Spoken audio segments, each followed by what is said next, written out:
And kitu yote unaweza kuwa unaogopa kwenda maandamano, mafuriko ikuje ikubebe, upite kwa njia, mtu apite na wewe.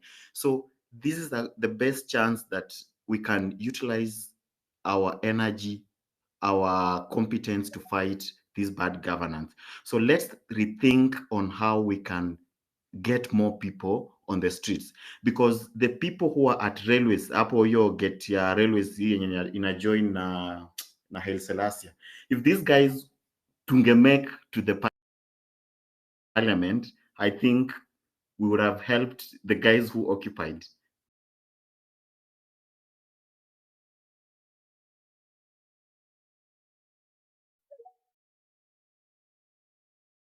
Much better, because the next Hong Kong, blah, blah, blah. And you look at the guys who these people, the caliber of people who, when Singapore wanted to become who they are today, did.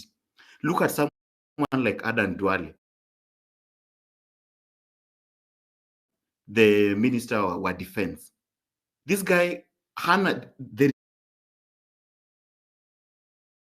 he studied education, kitu kama hiyo. Can you compare Aden Duale and the Singapore Defense Minister? Do that. Can you compare our CS for health and the CS for health in Singapore? Can you compare the CS of infrastructure, I mean roads and public works, with the equivalent in Singapore? These guys don't even match, and they keep telling us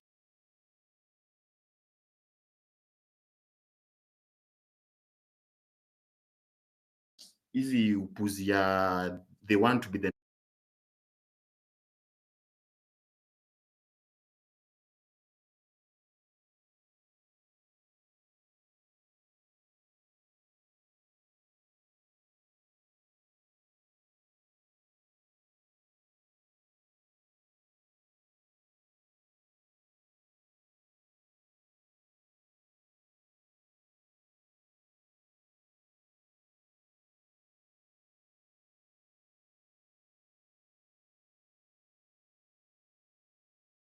jumping, Mr. San.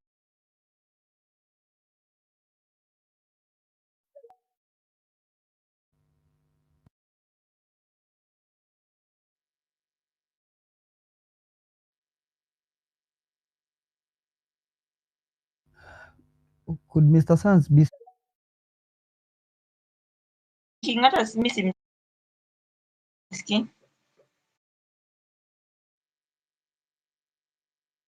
interesting? Richard?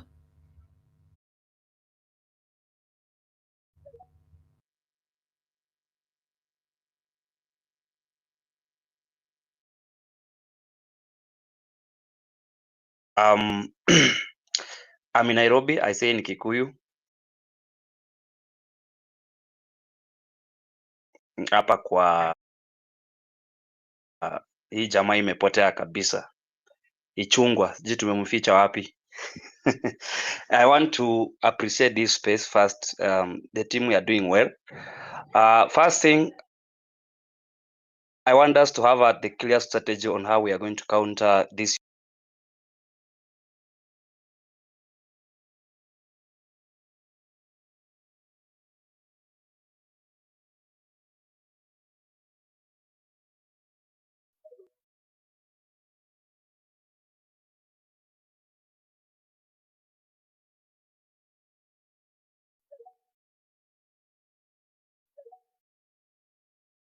At Kidurai, many people were killed, very young people, na government imeficha kutuambia ukweli. So what we need to do, first thing first, the strategy is always very important. If you ask me, we should first wait tomorrow, Monday, Tuesday, he names his full people, including Raila Odinga, mzee ambaye tumejaribu kusaidia tukiona anapigania democracy, tunaona kama anatupea space, but he has been pocketed I think the remaining slots are for him, if you, and few for William Ruto, because perhaps Kalonzo has refused. So the hearsays has it that he's taking 4, Ruto takes 3. Now, and some of the big names we are hearing, people that were former, governors, kama jana kuna clip imesambaza, ameenda huko Western, amepatana na Oparanya, he's going to be given something. And these guys, they're playing in our game, like, let us wait and finish this plan, see what they're going to do. So first, mi naomba tuache amalizane nayo Tuesday, because he will name either Monday or Tuesday. He has given us a platform to go back. He did. We wanted new faces, people who are technocrats. Some of them should be young people, very bright. And I'm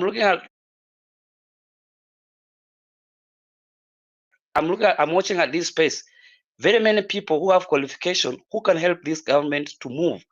But again, we don't need position. What we want is to see a good governance where our young kids who are still 2 years, 1 year, 4 years are going to have a country where they can call each other and at least feel like they have a country they can stay in, they can have opportunities. But if we don't step up and create this environment for our kids, then we are going to lose it. Kuna watu wanaogopa. We have to speak our mind because the youth are the majority. The Gen Zs and the millennials are the majority, 75%. That is like almost 30 million to 40 million, 30 to 35 million people. These are young people who have the energy, charisma, they have gone to school, they know what they need, and we need to step up. Huyu jamaa hawezi enda kwa conference today and what is naming is just bullshit. Anaturudishia huyu mama, huyu msichana hata hajui kujieleza. This lady for environment, I don't know his name, is it Tunai or something? I don't even like remembering her. Environment, a lady who has done 0. Then you go back to this other guy, the new person, but who was a deputy to the guy who has been fired, Mashogu. Deputy wake ndiye anakuja kukua education CS. Does William really care? Education has gone down, watu wameacha shule, watoto hawasomi. The cabinet secretary has been the most useless fellow that we had, this Mashogu. Then they go and bring his deputy. What if Mashogu is going to be the PS? Who knows? Now, when you fire Murkomen or you don't bring Murkomen back, you have already brought this cartel called Chirichiri. Chirichiri. Huu jamaa katika hii serikali ya William Ruto na Uhuru Kenyatta has been a cartel for William Ruto. Now he's on the table, moved from energy to transport. This is where now they're going to steal our resources, our tax, and William Ruto doesn't care.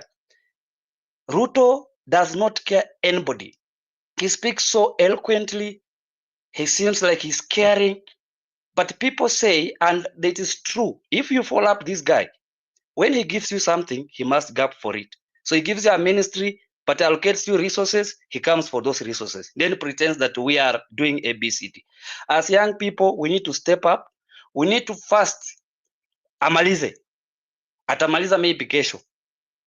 Akimaliza kesho, Tuesday tuko pale. Kama anamaliza Monday, Tuesday tuko pale. Akimaliza Tuesday, Thursday tuko pale. Let him finish. Name.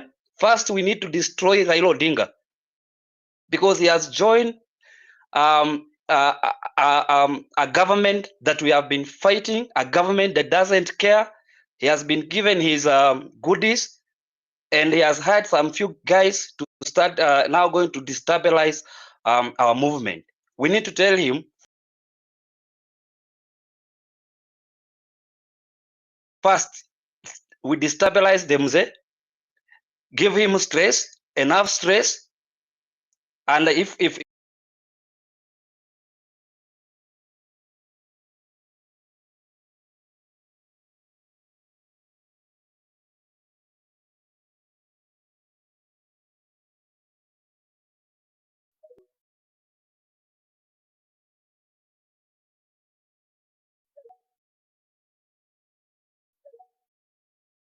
what this guy is doing, and a name cabinet na anaogopa kwa sababu ndi majamu walimsaidia. Unaangalia Kashagwa amesimama pale, amesema wewe maybe nipe yangu 3-4, amechukua their friends.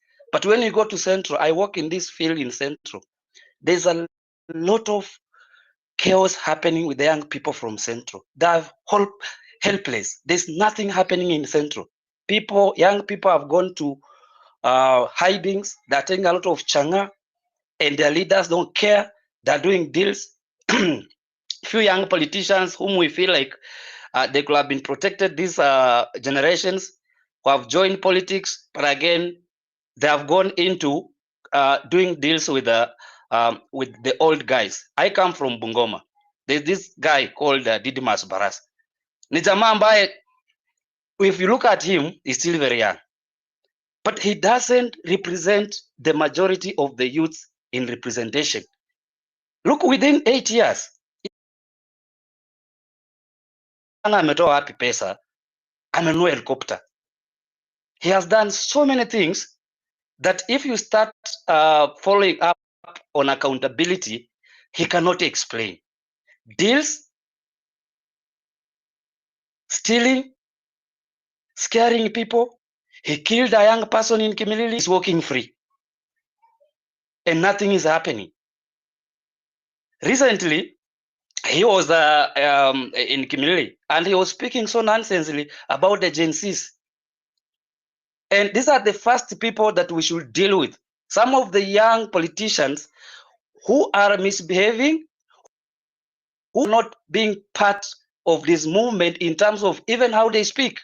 We need to deal with them. Today or yesterday, I heard Sifuna has been so eloquent, very good. But after the ODM has gotten a deal, he has gone into hiding, and he's speaking very nonsense. And we have a country to protect. We have a country to do what? Yes, everyone has a country to protect. But if you betray the consciousness of this movement and how we started on this space and how young people are trying to excel, and then you have betrayed the entire generations. And we don't like such people. So I want to echo these people who are here, because most of you guys, you are doing your hustle. I'm sure 95% of you are not working with government. Either you're working in the private sector like myself, or you're doing your own business. And it is very hard in this country currently, even to do a business, even to start your own kiosk. It is very difficult. Even if you start, people are eating once in a while. You cook in the morning, unaacha chakula, utasema hii utakula mpaka jioni. Unampea chai, anaenda shule, akikuja saa 7, mkate ule.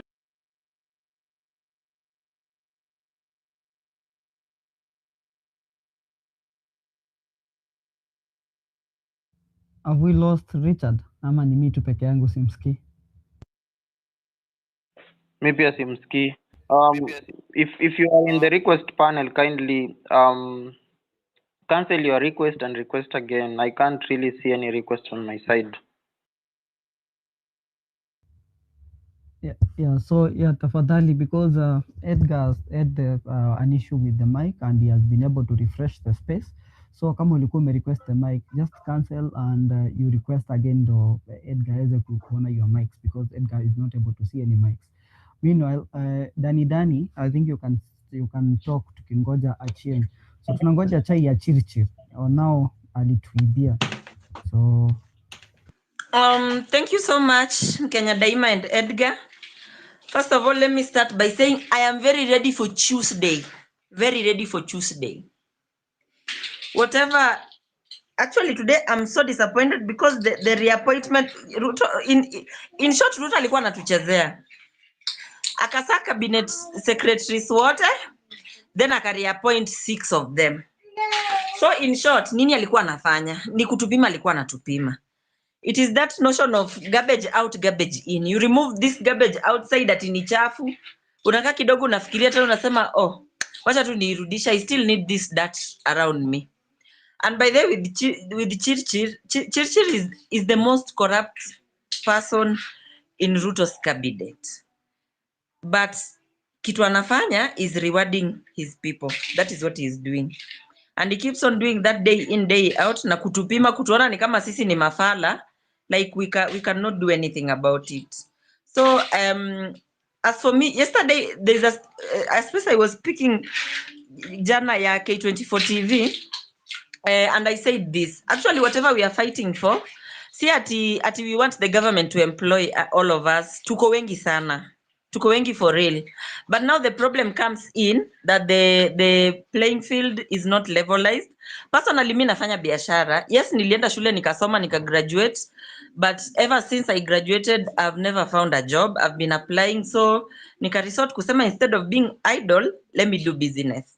But then that business, when you are trying to do it, unapata KRA wako on your neck, you have to file returns, bado umelipa Nairobi City County for the permit, bado makanjo wanakufuata, you're supposed to pay for fire, all these things. At the same time, keep in mind customers wako, because of the economy, inflation imekuwa high.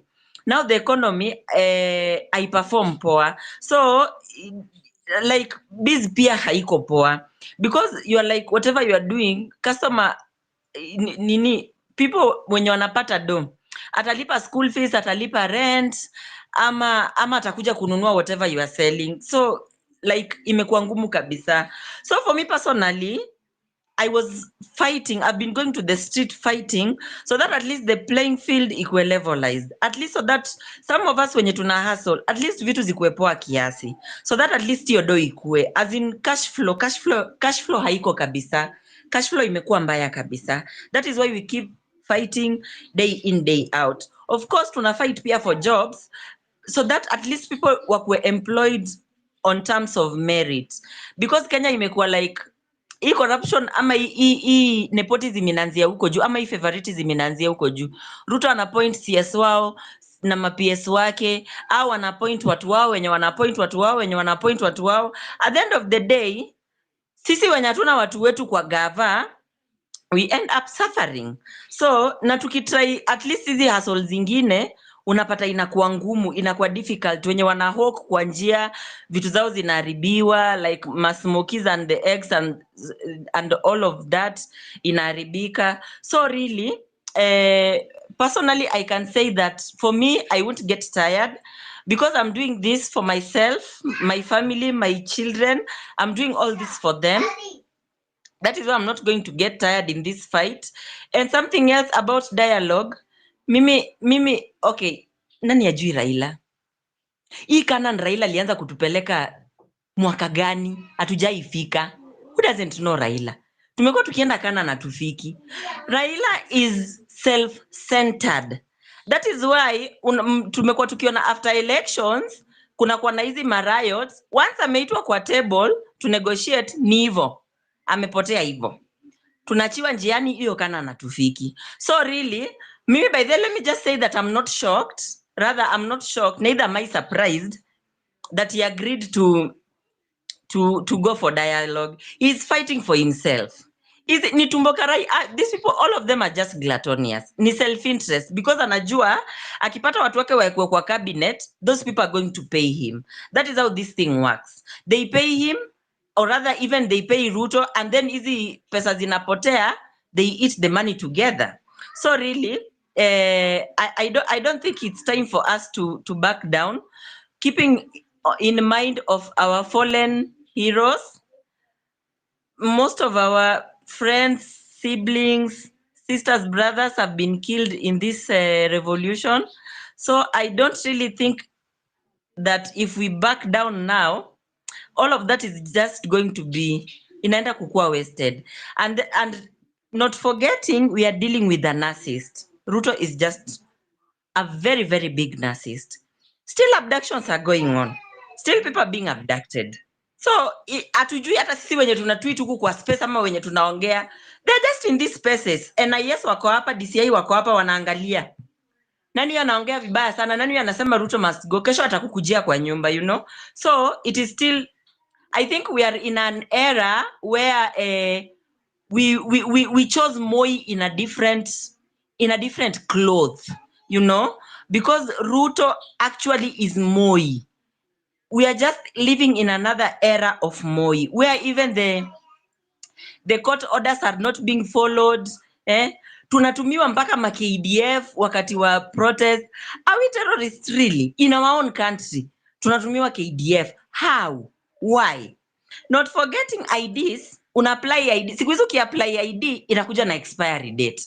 You want to tell me that after those 10 years we are going to stop to be Kenyans? Ama really, what is going to happen? Because I don't really understand why IDs have expiry date. I think history ID pia we should push it kabisa. We should push mambo ya ID kabisa.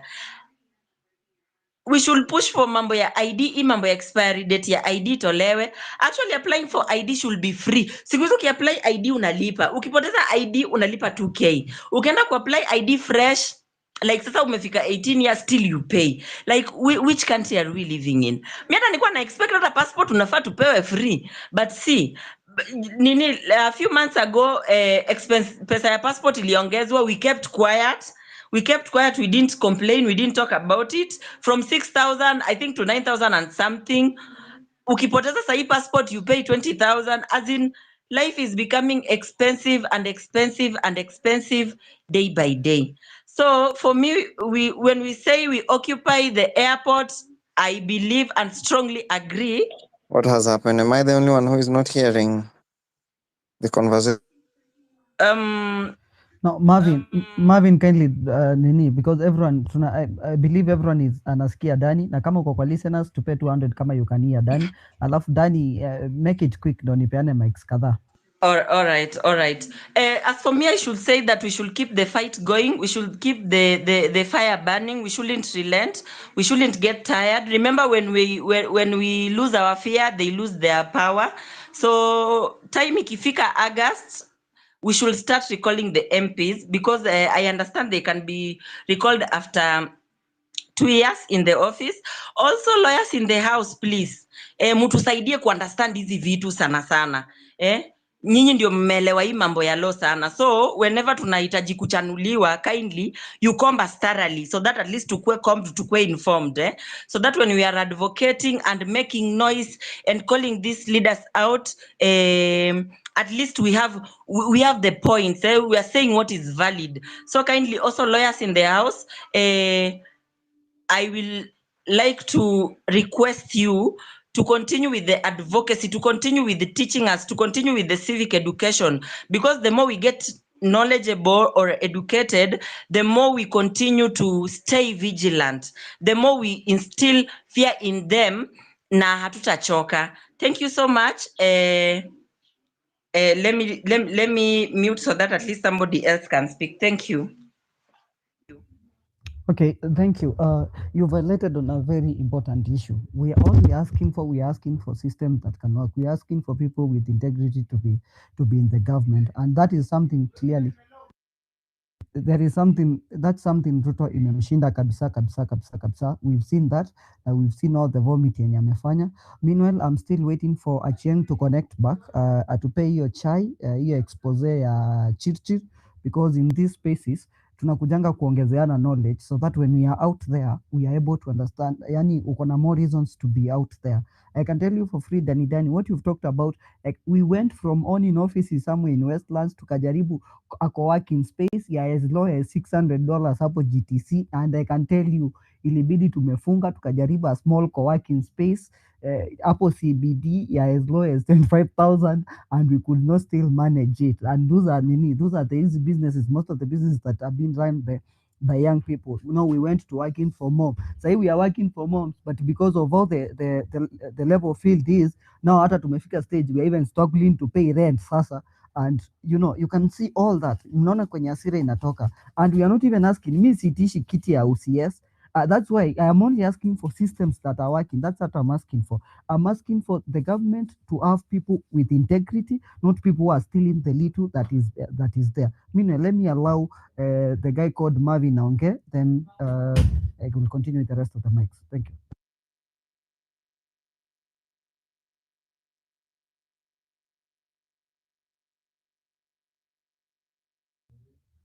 Okay, Joanita, kindly jump in.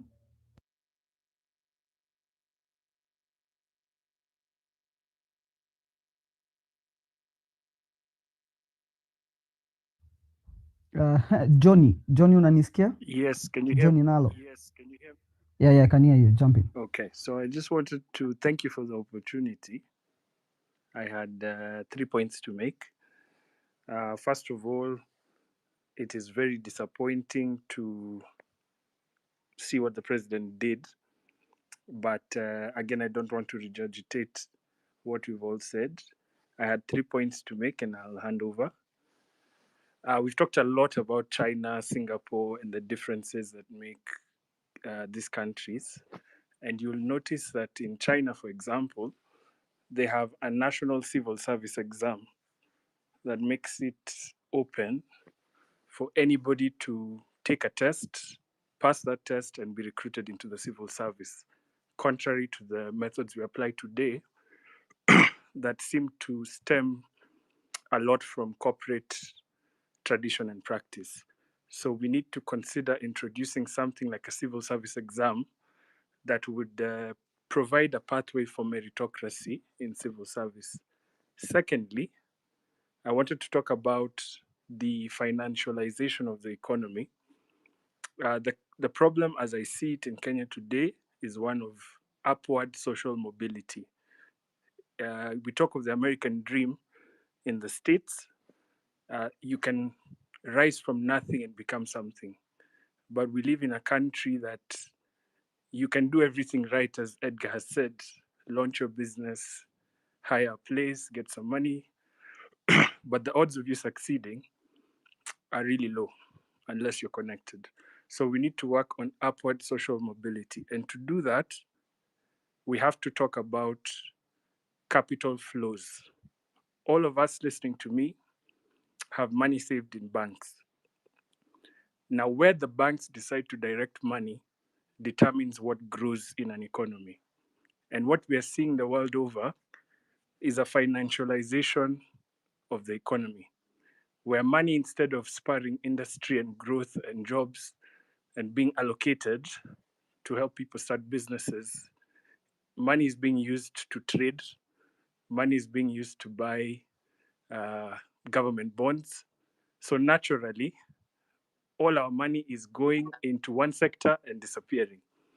So we have to talk about the way the market, the banks are distributing capital in our economy. Finally, the focus by the current government on foreign direct investment is completely at odds with the dreams and visions of young people as I see them, because for Ruto, any job is worth anything.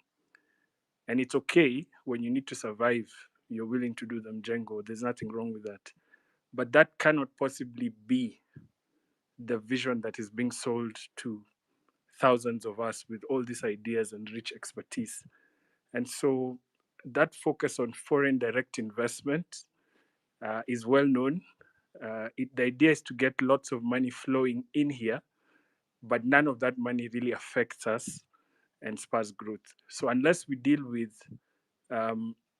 social upward mobility and income inequality from a serious perspective, we'll change Ruto, we'll change whoever, but the systems in place also need to be tackled. So my final request is to those like Edgar and others who have platforms, please give us more opportunities to be able to address specific aspects of the issues that we face. Keep doing the spaces, and thank you for giving people like me the opportunity to be here.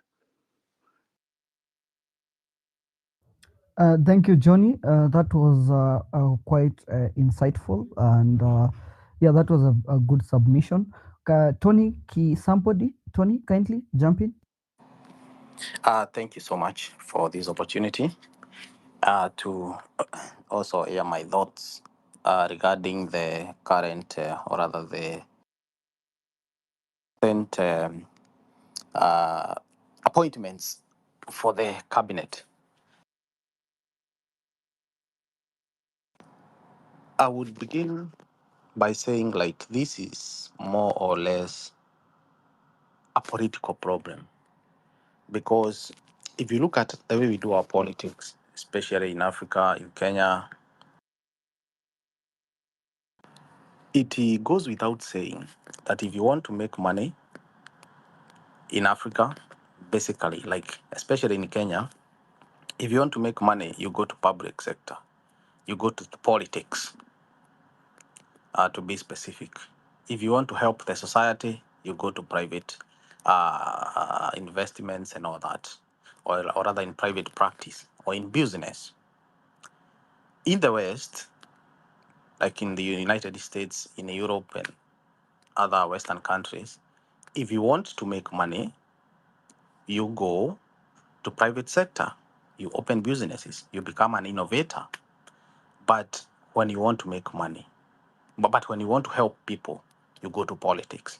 That is why those countries are developed. In other words, they develop because people who have really sacrificed themselves, they also they are also able to help people through bringing policies that are.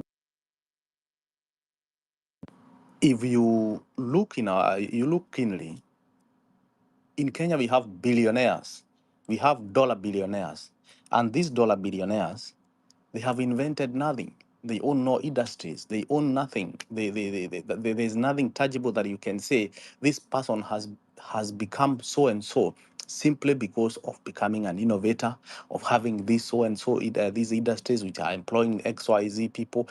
I mean, but they are dollar billionaires. So it is more or less a mafia kind of hybrid governance. And Ruto has become a hostage of this system. I think he's a hostage of this system because he himself is a beneficiary of that same system. Look at the kind of people he's trying to bring back. The PA for CS Agriculture is now the new Agriculture CS.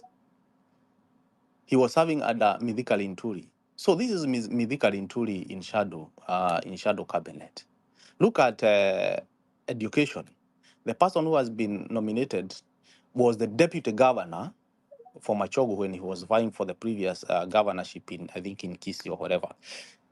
That tells you that will be Machogu in shadow leadership. In other words, it's just a mind game. I think Ruto was playing a mind game to us and trying to contain this situation. Look at Davis Chilchil. This guy has been mentioned times that without a number in so many scandals. Look at Duale. I think he has been brought there to balance the northern side of Kenya or whatever. I mean, it is the more things change, the more they remain the same.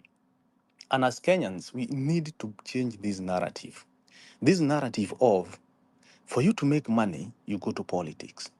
People who owned nothing, right now they have bought posh places in Karen, in Ruda, and whatever. Someone who couldn't even, put his things together before this administration came to power.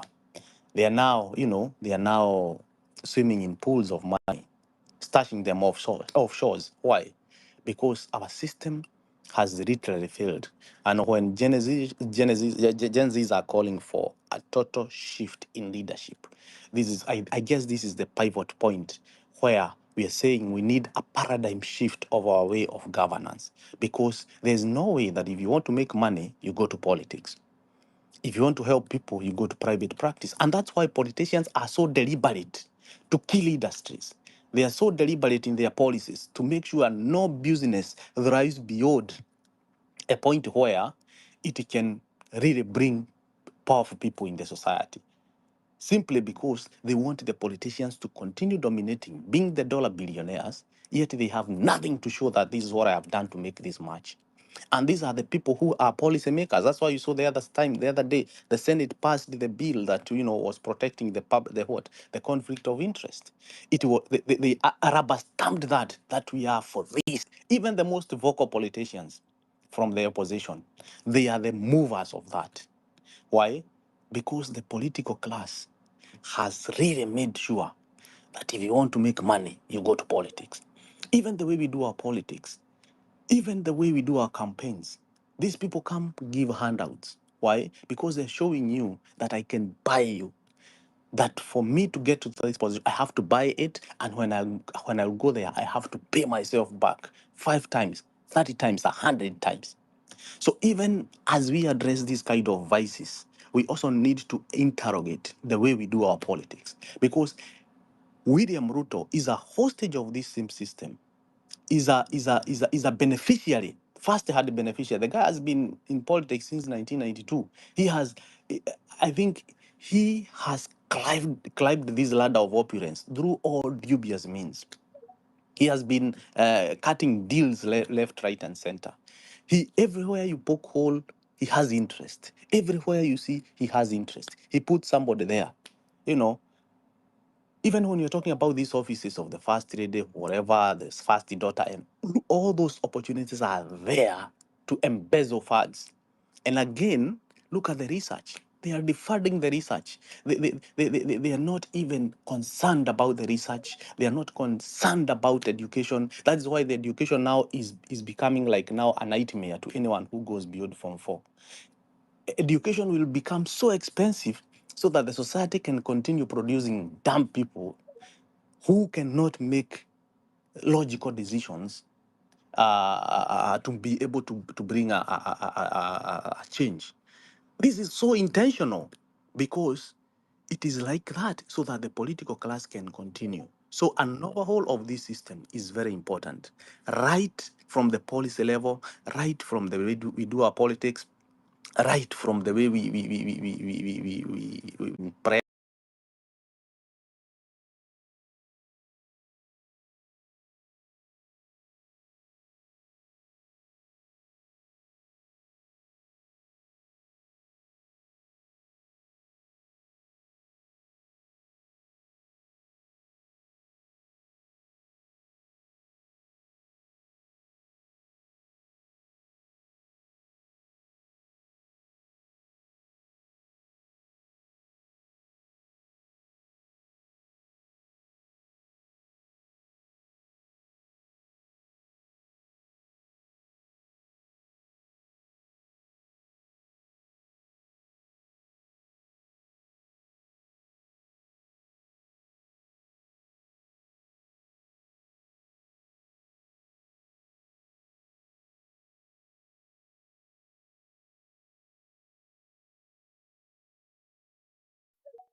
The way we carry ourselves.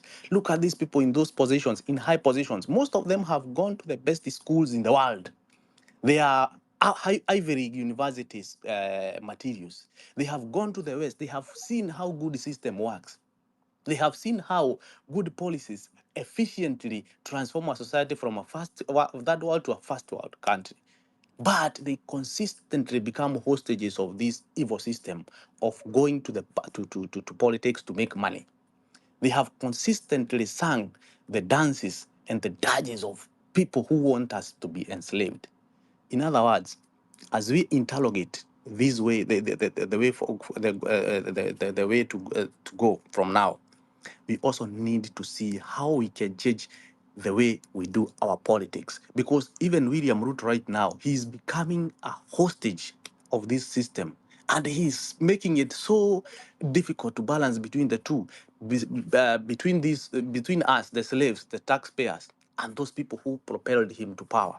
Those people he's appointing, they spent billions of money on him, and they are giving him threats. They're telling him, if you don't, if you don't do this, I'm going to blow the trumpet. I'm going to bring a dossier or whatever. In fact, most of that whole cartel is connected. That whole cartel is connected, very well connected, and the sacrifice is us.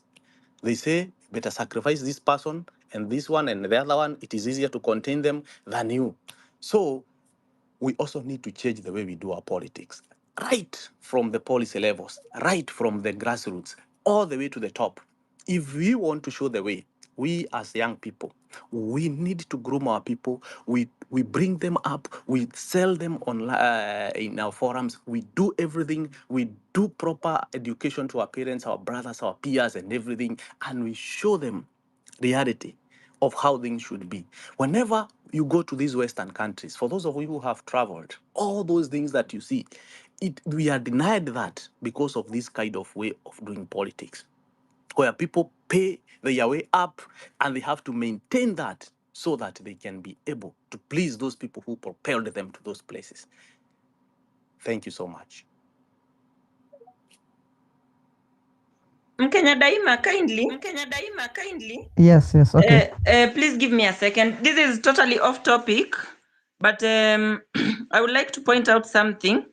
Today, Edgar, please, I'm sorry, forgive me for saying this, but today marks exactly 1 month since Edgar was abducted. Personally, let me just say sorry for that. And also, I would like to kindly request Edgar and even the rest who have gone through that very bad ordeal to kindly, you can try to seek for therapy sessions, please, for the sake of your mental health. And please, if we have a therapist listening in the space, kindly reach out so that at least you can offer your assistance. I've been depressed before, so I know how this can drain somebody. I think perhaps in person somebody cannot understand the extent at which, if you are abducted, what you go through, how you are tortured, and the rest. But it can really drain someone mentally, physically, emotionally, spiritually, everything. So kindly, Edgar, we are sending you our hugs, even if most of us don't know you in person. But please, we are sorry. And if you can seek therapy session, that would be good. Let us be our brothers keepers. Let us check on each other, even if we don't know each other. So kindly, somebody must be going through something, and we may not understand the extent of the damage. So again, any therapist in the house, kindly reach out. Thank you so much. Okay, just to add a little bit on how bad the situation is. Up to date, if you go to Kamkunji police station right now, they are still holding Edgar's phone. His phone has never been released. The file has been there dancing. The date he was supposed to be taken to court, that was never effected. And it has just been back and forth. But luckily, Edgar's, as a lawyer right now, has been pursuing the case. The only crazy part is his phone has never been released up to this date that we are speaking.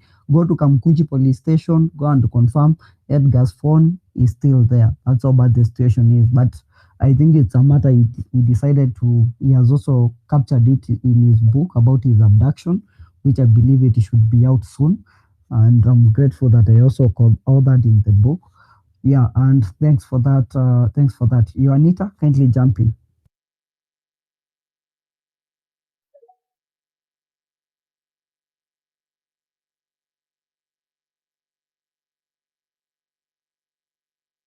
Okay, Caesar, are you there?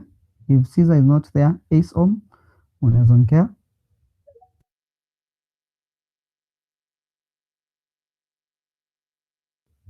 Anita, mnamsikia? Can you hear me? Oh, okay, yeah, okay, we can hear you. Yes. Good evening, everyone. Hope you're doing good. Thank you very much for the platform, Edgam Kenya. First, I would like to say there is nothing new with what Ruto did today. It's something I was expecting, so I didn't get shocked. I was prepared for it mentally. Secondly, there is Chirchir, Kindiki, Duale, Alice Wahome, and I think a couple of 2 or 3 CSs have a hold on Ruto. It's not an easy thing as we are thinking it is. It has a hold on him, so it's becoming difficult for him to do what Kenyans want and balancing the other sides. These people put out their money for Ruto to be there, because what I understand about the politic games of these people, if you check at Duale have been in the previous government, still in the opposition side. Like, he knows how to deal with the northern part of Kenya. He knows what goes inside the ins and out of there. That's why he was given the defense ministry, because through that he can be able to control things from the inside. Secondly, with Kindiki, they have, like, I would say they have a game they're trying to play for. As the political class, it's not even, I will not call it a political class, it's a mafia clan. The mafia clan in Kenya operates in a manner that they put you in power for them to enrich themselves. It's not about politics. Kenya, it's not about politics. I think that what people don't understand mostly, it's more of a mafia thing. when you look at the things that they do like they install you in power because they'll be able to control you. Let me tell you something. Why Raila has never been able to be instilled in power, because Raila has his own way of thinking things. But the problem of him is whenever things are going like he feels like I can be there, he diverts the attention to the Kenyans so that Kenyans can feel I'm on your side, and then goes back into the department under the tunnel. That's how Raila thinks. Like they can never choose him because he does things his own way, and he knows that's how yeye hushiba. Acha niseme hivyo. Coming to this other people, I'll tell you the truth. We don't have a political class in Kenya. We have a mafia clan, and I'll not fear to tell you that, guys. We have a mafia clan that runs the politics in Kenya. Their work is to protect what they have stolen day in, day out. So when they instill you in power, they make sure they get back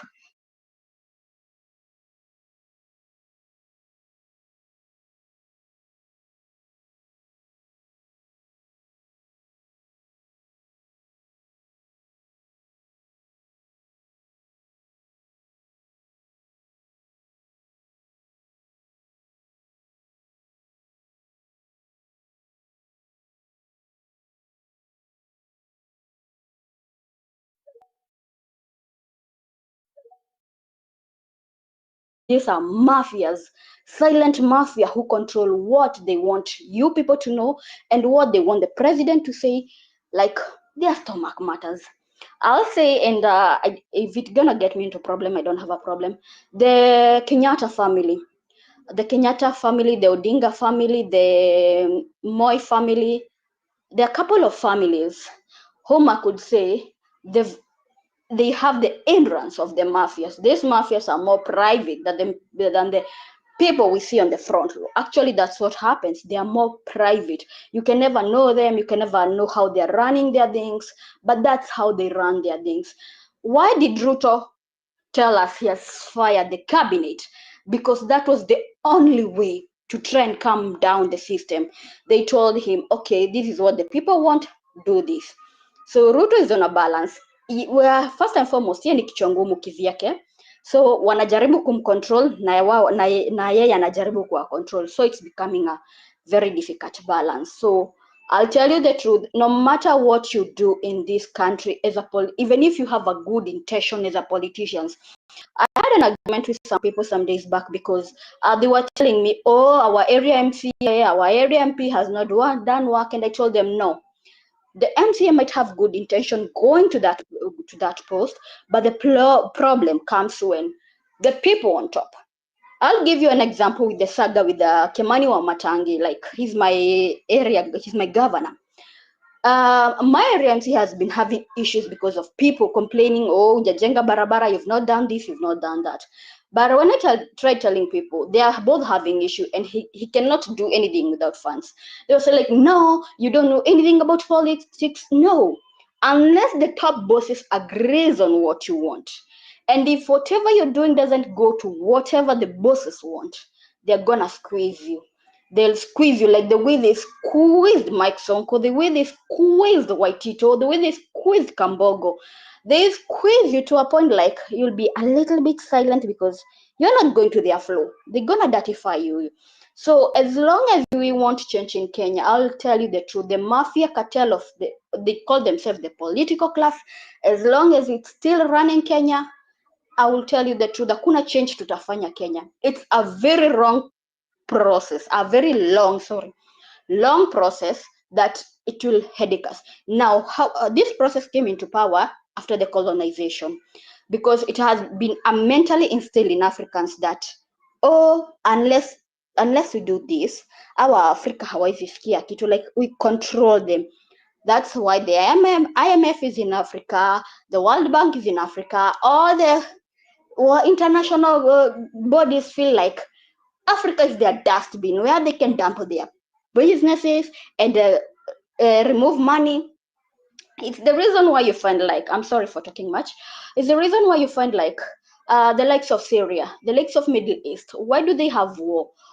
because these people, the IMF, the international bodies rely on chaos. The more you're fighting, the more they're gaining the more things are going their own ways. That's how they rely. And how do they do this? They control the people, the mafias in their own country, the mini mafias. I would like to talk about Boniface Mwangi, Eric Omondi, and a couple of activists. I'm sorry to say so. These are activists that we know, but their mission is to tackle the government, but at the behind the scene, the international bodies are controlling them. I won't lie to you. It's something, or if you do your research, you'll utapata answers zako. That's how the mafia control the people. They'll have activists who will control things. But let me tell you, have you ever asked your question? Time and time again, Boniface Mwangi is always like, hatutaki hii serikali, haifanyi vile ninataka, it's not going this, it's not going that. Why is it that Boniface Mwangi hajai finywa vile kunafaa? Wale wadogo ndio wanafinyangwa. Unajua kuna maswali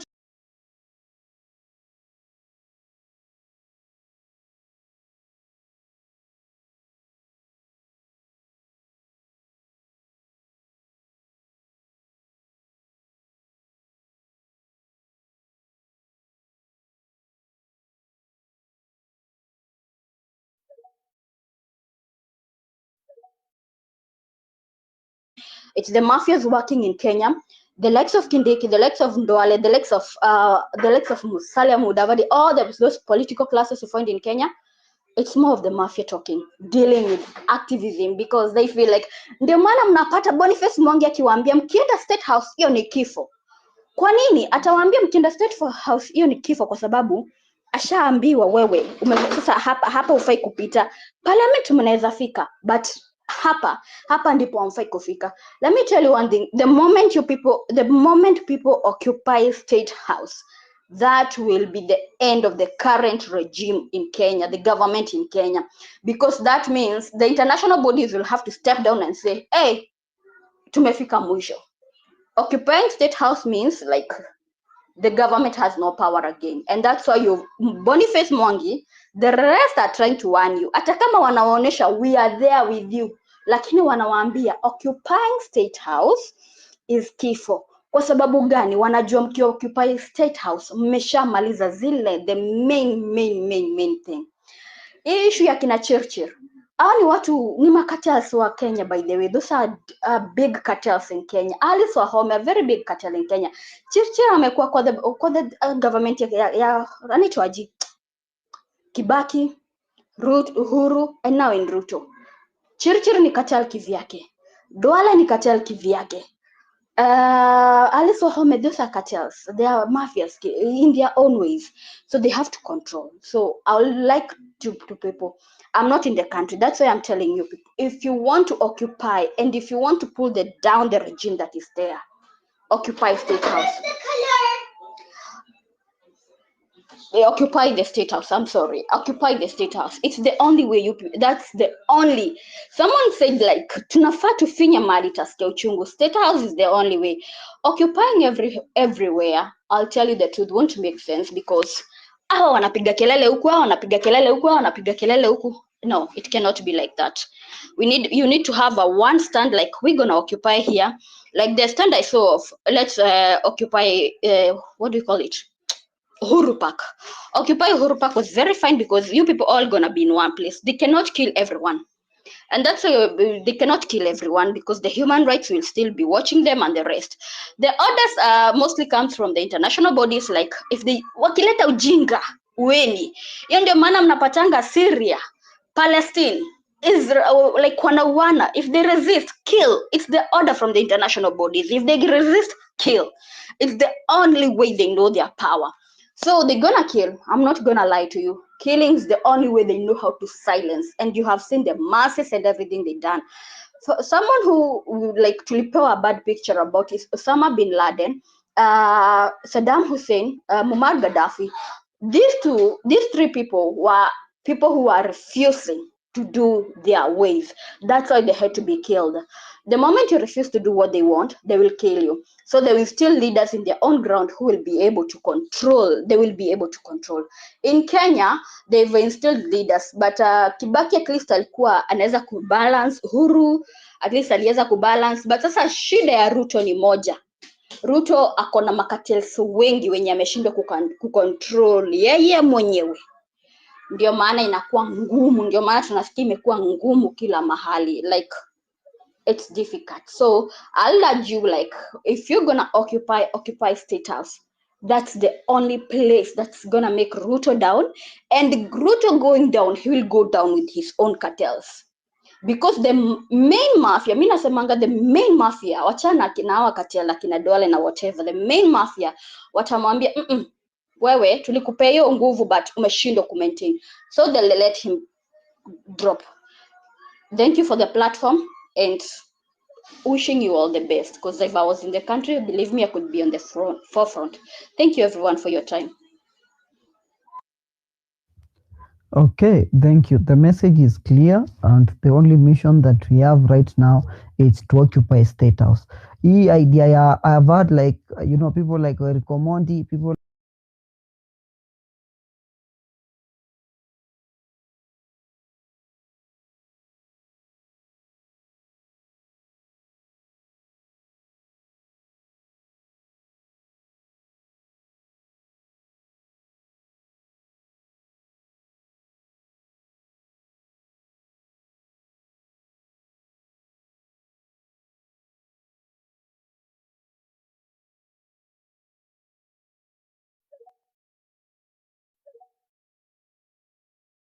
but wakifika mahali waanze kutuambia ujinga, you can't occupy State House, you can't do this, then now we know when to drop such voices.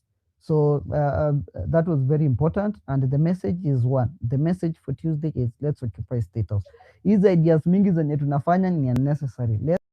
Let's gather, let's see how we'll be able to get to march to State House and have a conversation. We are not there to destroy anything. We are not, no, we just want to have a conversation with Ruto so that we can have an understanding. Sababu I think hizi vitu zenye tunaandika huku kwa online, wakati mwingine ni kama on hizi messages, because we can't tell you something different, something, then you go right, then you do something completely different. Tumekwambia tutaki kina Kidiki, umewarudisha.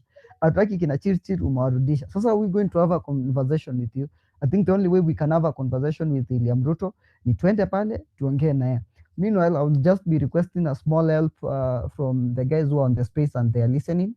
Apart from being an activist, I'm usually a software engineer, and one of the platforms that I've developed alongside my co-founder, it's called Codisha, and it was picked up by Total Energy. Now I will be requesting for your support via votes, and I've pinned it on my pinned tweet on my profile. Go check my pinned tweet. It's just sign up and you like.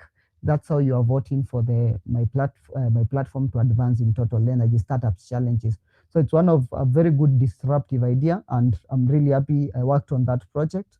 And yeah, so that's all I'm requesting from Kenyans. Then meanwhile, let's continue with Ramadan.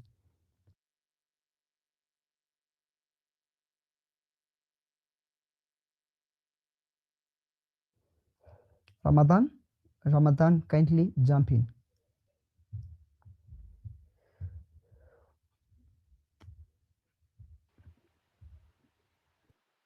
Good evening, everyone.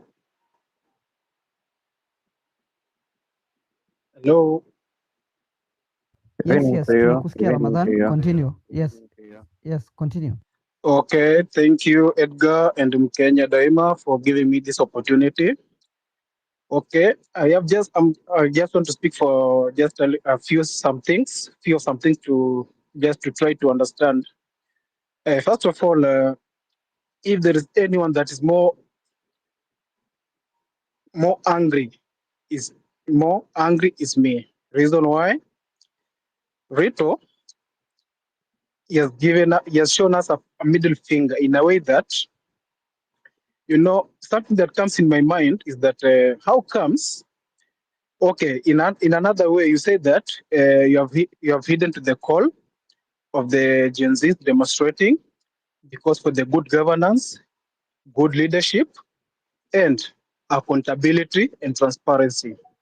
But later on, When the pressure keep on insisting, then you come to the media, you speak to the national television, addressing the nation in a way that to show that you are more concerned with the cry of the citizens.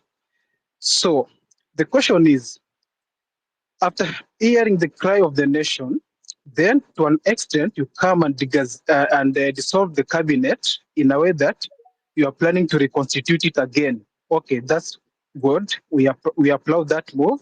But the question is, now that today he has mentioned the first 11 of his cabinet, the ones who are being reappointed again, and the ones who are going to be nominated again.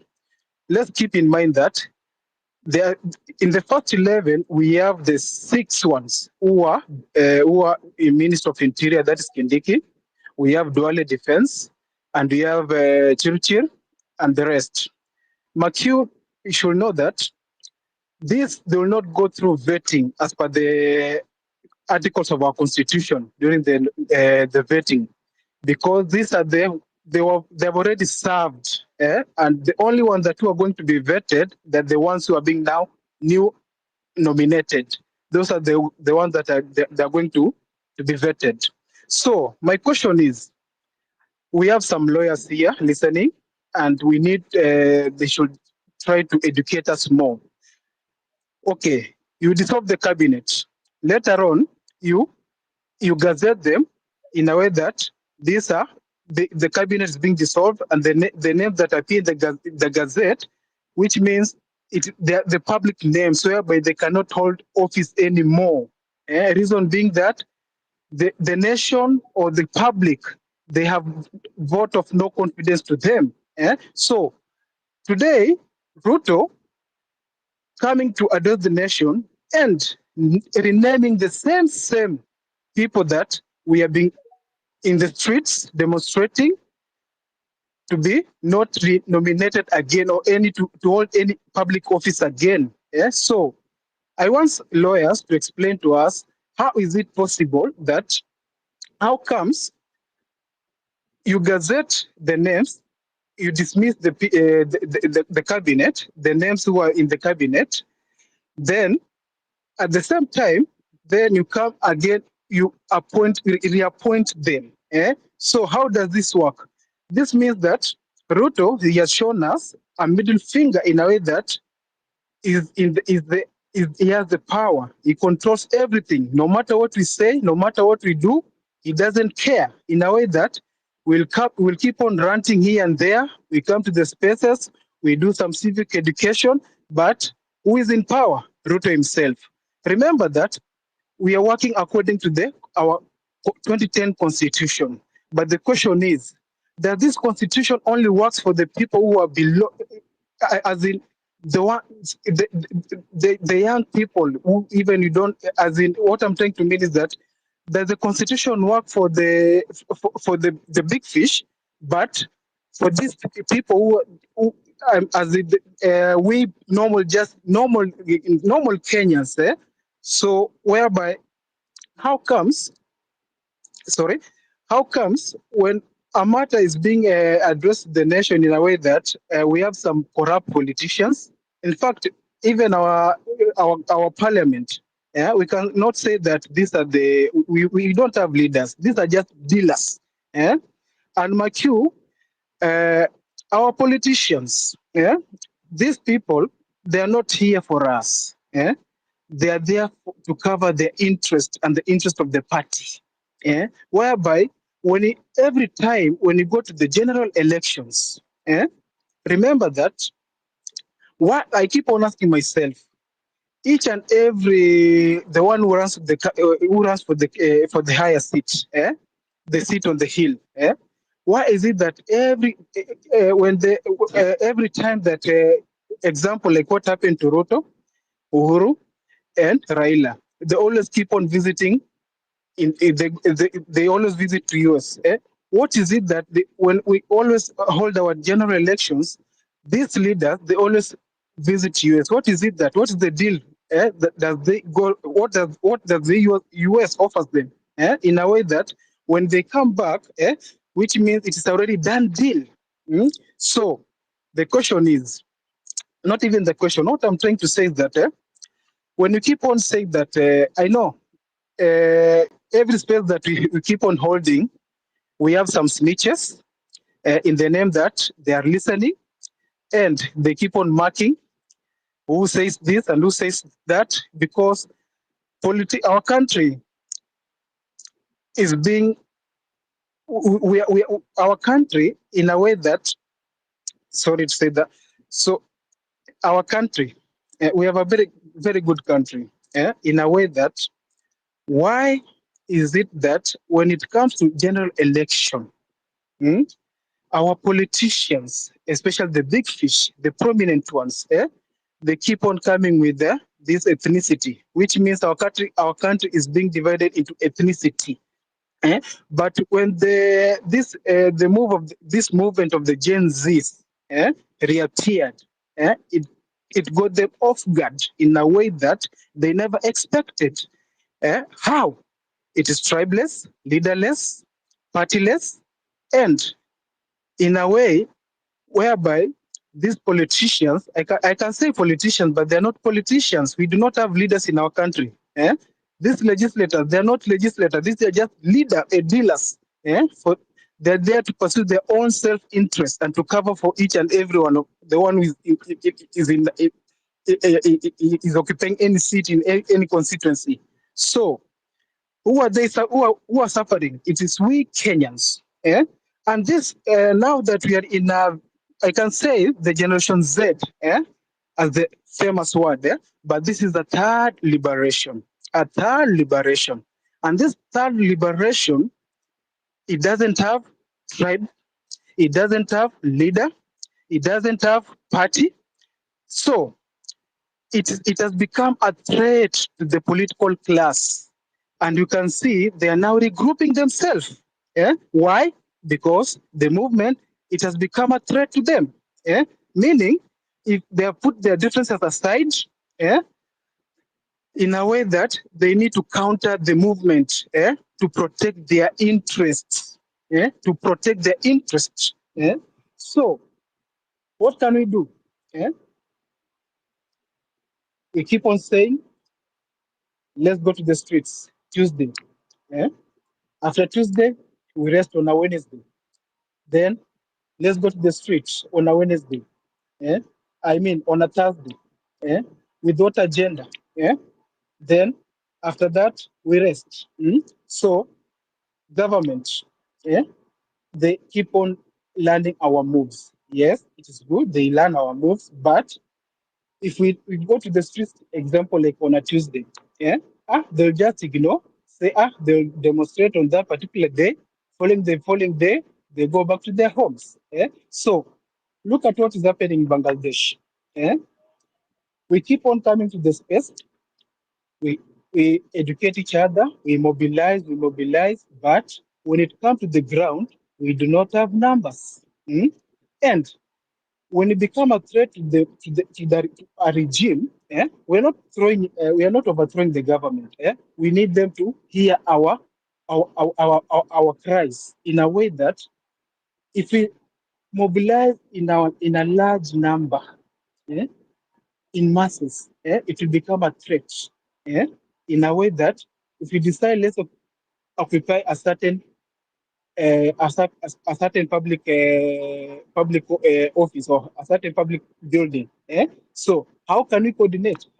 So we need to be strategically in a way that we need to mobilize mass in number, in a way that when you go to the streets, if it is on a Monday, on a Tuesday, on a Wednesday, Thursday, Friday, Saturday, so be it even in a 24-hour clock, not just because you go to the street, then in the evening we disperse.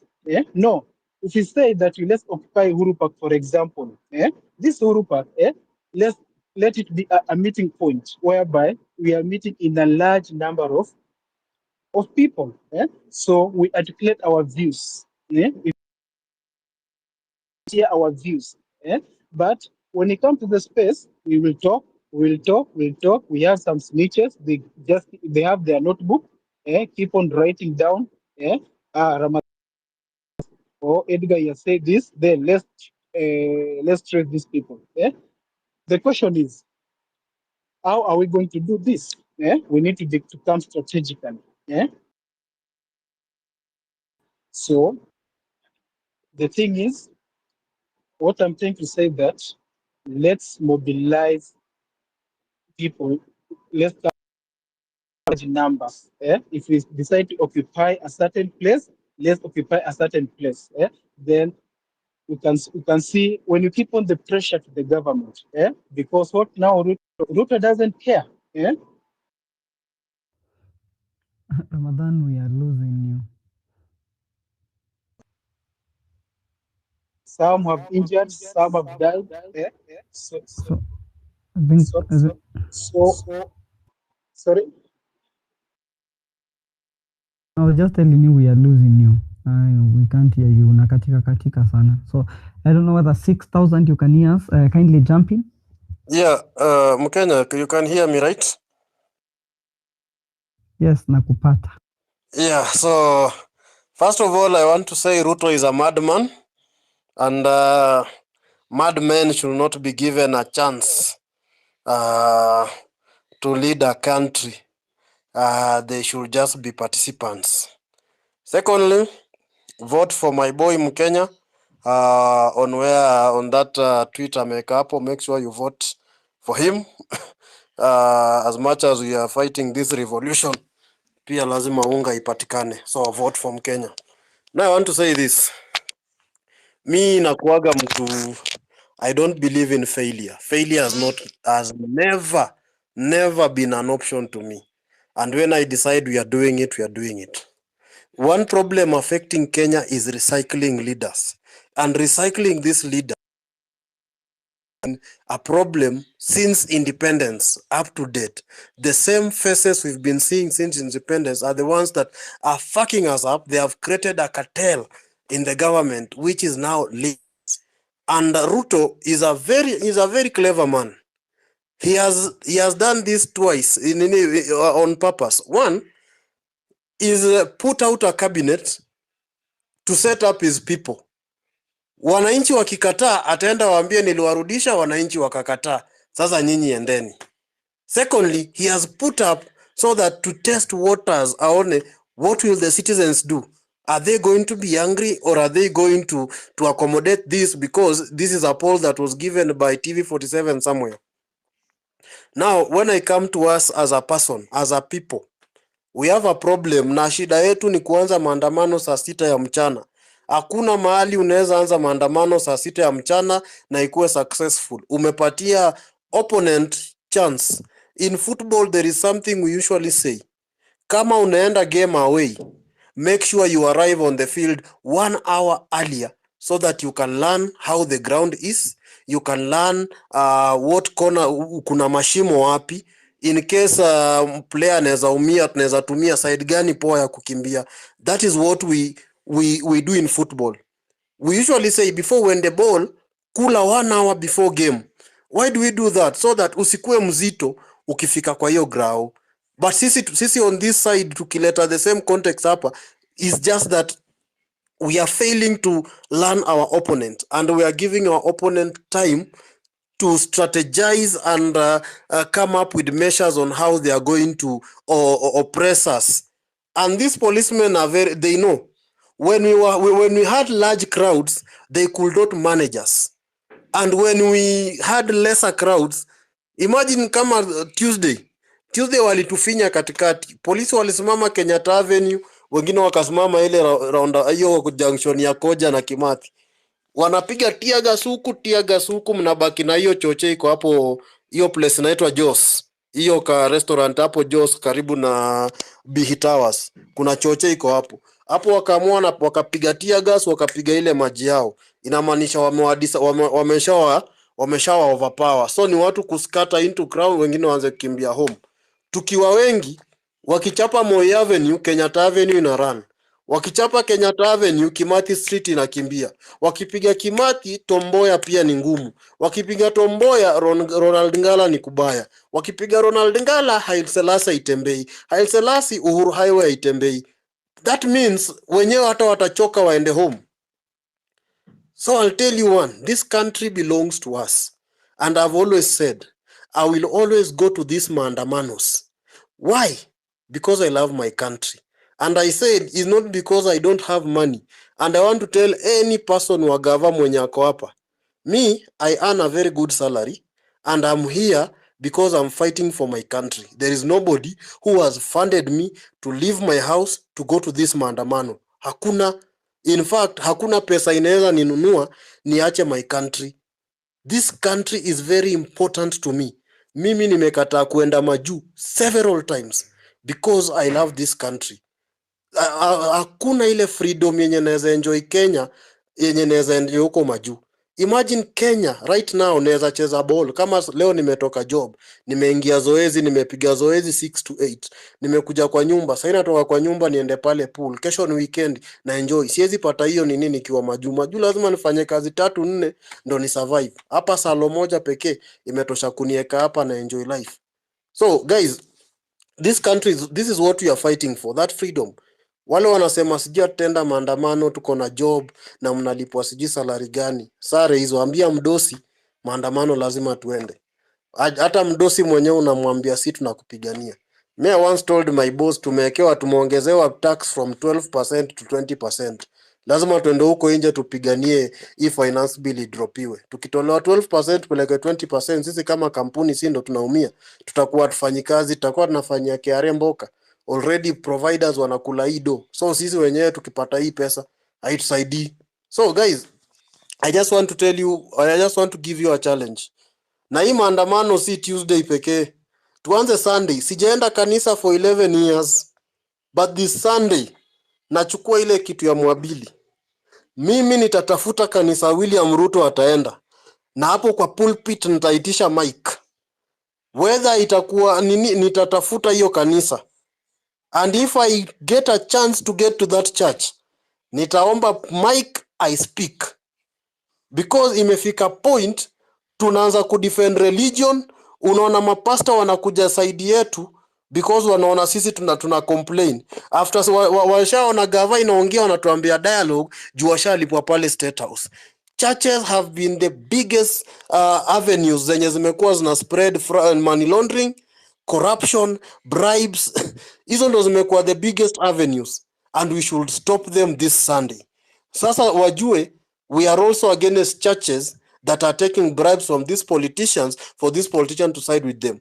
Why am I saying we occupy churches on Sunday? All the elderly people go to church and that is where they get brainwashed. And when they are brainwashed in these churches with small handouts, wacha nikuambie kitu moja. Sasa ukienda kanisa yenu na useme nimetoa 100,000 kujenga hii kanisa mahali imebaki, you will always be hawa mama watakusifu. Mtoto wa so and so ametusaidia hii kanisa yetu ina develop. Why? Because they believe in that church and wamebrainwashiwa ku believe that church is very important to them. So huko ndo watu wana brainwashiwa na hizi pesa. We start with there. Tell these women, huyu jamaa amefanya hii. Kama Mkenya ataenda kutranslate kwa Kikamba Seikuru ni sawa. Elige akienda Shamahoho translate kwa Kidaho ni sawa. That is what we want. Secondly, hao MP wamesha nominatiwa, which means hao makabinet wanaenda kwa parliament. On Monday, occupy all constituencies in the country and make sure if your MP doesn't show up, kama hata show up, break his office or burn down his office. He should know he doesn't have an office if he cannot speak to his people. They have to come out and speak to their people and listen to the cries of the people they represent in each constituency. And this should happen this Monday. On Tuesday, we occupy State House. We occupy all airports in this country. Watu wa Mombasa, enda pale ports, occupy KPA, Kenya ports. Go occupy everywhere. Wacha ferry isimame hiyo siku. Wale wa Eldoret, sijui ni Moi whatever, occupy. Wale wa Kisumu, the airport, occupy. Wale wa Nairobi, JKIA, Wilson, whatever airports that are in this country, we are occupying. And this one can only be made with numbers. Watu wa Mombasa Road tukisema sisi tuna occupy JKIA. Watu wa huku Tao wote tuna occupy State House. Guys, it has come a time whereby he will have to kill the 52 million of us. Lazima atatupiga sisi 52 million. Mi nasema hivi juu mi nimeenda maandamano zote since day one. Hata siku Avenida walituwekea ngoma pale, I was in town mpaka saa 5 ya usiku. So guys, it is a high time we now start doing this. Na tukianza Sunday tunamaliza Tuesday, tuna rest Tuesday, tunapiga Thursday na Friday, alafu tuna rest Saturday, Sunday tunaingia church. 2 weeks this country has to stand. Wale wajinga kama Gideon Kiteka wanakuja hapa wanatuambia we are banning this country. Since we started maandamano for 1 month, we've only lost 6 billion. Since Uhuru Ruto started stealing, they stole 60 billion in 1 month. 1 month tumeiba 6 million. Wao waliiba 60 billion. The difference is 54 billion shillings between us, which means they benefited 54 billion with 54 billion shillings. So nyinyi mkikuja hapa kutuambia we are burning this country down, go sit down and start thinking. Juu umelipwa 500, umeambiwa tutanunua tenda za sola zako, unakuja kutuambia hapa upuzi. Tutaangusha hizo sola zako pia kama unafikiria it's where we have to put. Wale wenye wanalipwa wanataka kufuata sijima influencer. Let me tell you, Edgar, I know Edgar. Lakini akiandika kitu ya upuzi mimi nitaruka. I will not like, I will not repost. Because siko hapa kujengana, siko hapa kufuata mtu. I'm here to think individually as an individual. I'll think as an individual, go out there as an individual because this country, I came as an individual. Hatukuzaliwa wawili wadau. Hakuna mtu, mimi sikuzaliwa na Mkenya, sikuzaliwa na pimp, sikuzaliwa na Dani. I was born alone. And when I was born alone, I'm fighting this war individually, but I need other people who are fighting individually. We join our forces and go out there and force for a change. Hatuwezi bebwa ujinga. Ruto alisema siji no public servant with the age of 60 will be allowed to hold office. Alice Wahome is 65 years of age. We have an attorney general who has not practiced law for 25 years. And we still want to come here and say that William Ruto, we need to give him a dialogue. Kindly majama tuanze Sunday to Monday, Tuesday tuwape time wa rest, Wednesday, Thursday tuingie, Friday tuingie, wacha wa rest Sato tuingie tena Sunday, so that Ruto should know it is not business as usual. Now this time it is personal, and they should know we are not our parents. We don't forget and we don't forgive. That is something they should know. Na ikifika point mzazi anakukataza, wewe pia kata black tax. Usimtumie hiyo pesa yenye anataka umtumie nyumbani. Mimi nawaambiaga siwatumii. Make your own decisions now that mmedecide. Mimi amjui penye hiyo pesa inatoka. So hakuna haja uniforce nikuwekee pesa na utaki nipiganie nchi yangu.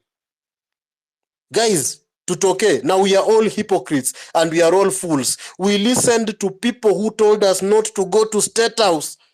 We listened that day and we were prepared to march. Then we listened to people. Guys, we are all fools.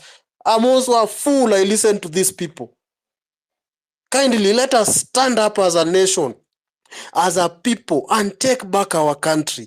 It is time to start taking back this country. This country is more important than any individual, than any cartel. Kindly, I beg you, the people of the Republic of Kenya, we are demanding for good governance. We are not trying to overthrow our government. We are trying to just make things work out in this beautiful nation. This country has a lot of potential. Thank you. Edgar.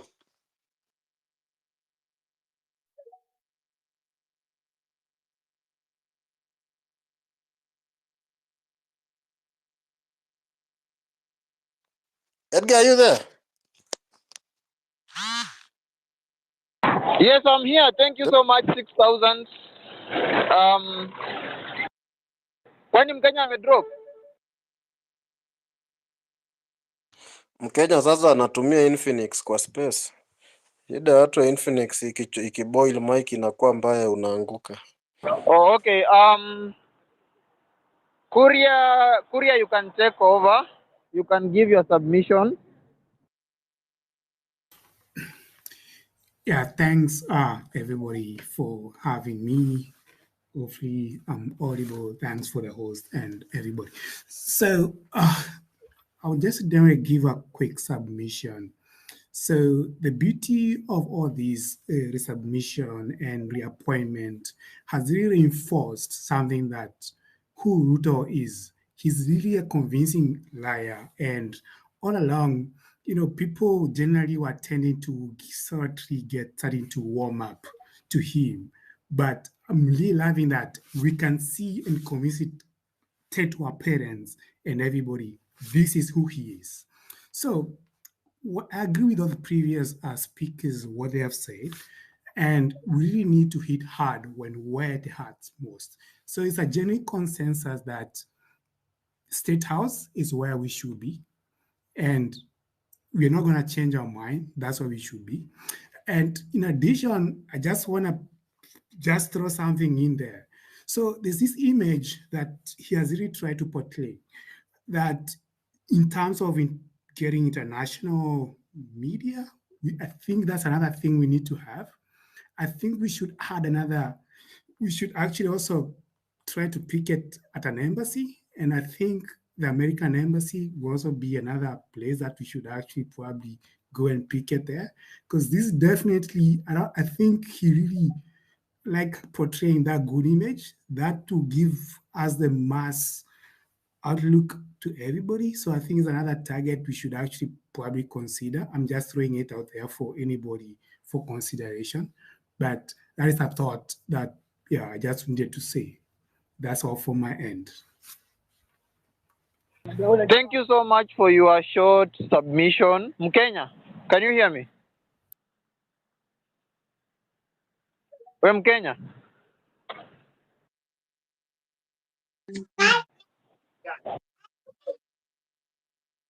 Okay. Kama Mkenya.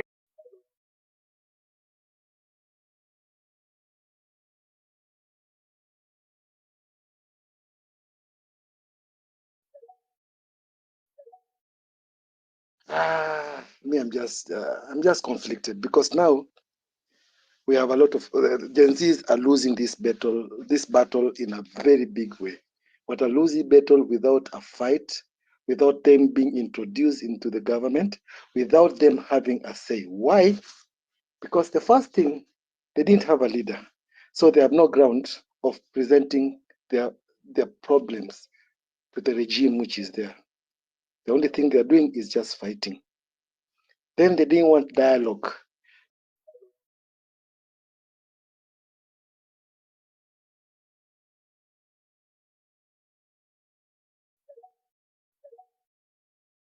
Vitu mapema kabla ijafikia hiyo kiwango yenye hao wanafikiria. Unaona, watupatie young people chance pia ya kulead. Wasituambiage sisi ni leader of tomorrow na hao wana lead today na kesho pia bado wako tu. Unaona, mtu kama Ruto amekuwa kwa serikali since 1997 until today, ajai kaa nje ya serikali, anakuwa kwa government. Sasa yeye amepata hiyo chance kuwa hapo, anafinyilia wale wenye wanafaa kupata pia hiyo chance kukaa hapo kwa serikali. Yangu ni hayo tu, sitaki kuongea mengi leo. Wacha tu nitulie, nifikirie what next, ile strategy tutatumia nayo on Tuesday. Sio what next, occupy everywhere. Mi hata nilikuwa nafikiria kama maandamano itaanza wakati wowote. Guys, mi niko na hasira mbaya sana, hasira mbaya. I wish ningekuwa ndovu nimezuia mzee. Ana reason behave ni kama behave za mzee kwenda shule. Brian, say something before ni move to Oguna stika on miss yoni ka Oguna ko on. Hey people, manze hapa ni kumoto ni kunoma. Hope uko fiti Jesse Keoti na wewe mwingine. Me I have only 3 things to say hapa, nimejam vibaya sana. Mnanisikia, najua mnanisikia. I have only 3 things to say. Alikuwa anasema mambo ni matatu kwake, lakini kwangu si yake, kwangu mambo ni matatu. Ya kwanza, tuna occupy State House. Hakuna mambo ya kurelent hapa, tunasema ati watu wengine wana occupy kwingine. Let us focus. Tukue na kitu moja ya kufanya. Kama si emergency, tusikue divided. Let us occupy State House. Kila mtu mwenye anatoka Thika, mwenye anaishi Dando, mwenye anaishi Kilimani, mwenye anaishi Githurai, mwenye anaishi huko kwa so inaitwanga aje. Tunaenda hivyo. Another thing, educational tunataka tu occupy. Tukienda State House hivyo, tunataka tuende kwa makampus, mayouth wasijifiche huko, tunataka tutoke na hao wote tukimarch, tukienda State House. Mimi nimejaa vibaya sana, tumarch tuvuruge Nairobi University, tuvuruge kila mahali, majenzi wote tunaenda State House. Hakuna mambo ati tunaoccupy kwingine, tunaoccupy State House na Ruto must go now. Ya tatu, kama imeshindikana na wamekataa kutusikia na hatusikii kabisa, na hatusikii nayo kichwa yake, hatusikii ati yeye ni daktari, sijui doctorate, sijui vitu gani, hatusikii. Kama hatusikii na watatushoot, tununue mabunduki hata sisi, tupewe rights hata sisi, tuanze kupigana vita na maaskari. We are shooting each other. East Kenya ni yetu, tukilose blood ni yetu, tuanze kupigana hata sisi to shoot. That is all, and have a good night. Kuna wengine hatulali juu ya hasira, juu ya hiyo story hatulali, wengine tunapiga tu press ups kwa nyumba kama wenda wazimu. Daktari wa paka ama nini? I don't know why he's called being Dr. Ruto. Okuna. Oh, thank you, Jesse. Mimi niko tuma, maybe I just have an issue here. Occupy everywhere. I really think, and I still will say it 100 times, that if you want to cripple the economy of not even economy, the image of a country, do away with its major airport.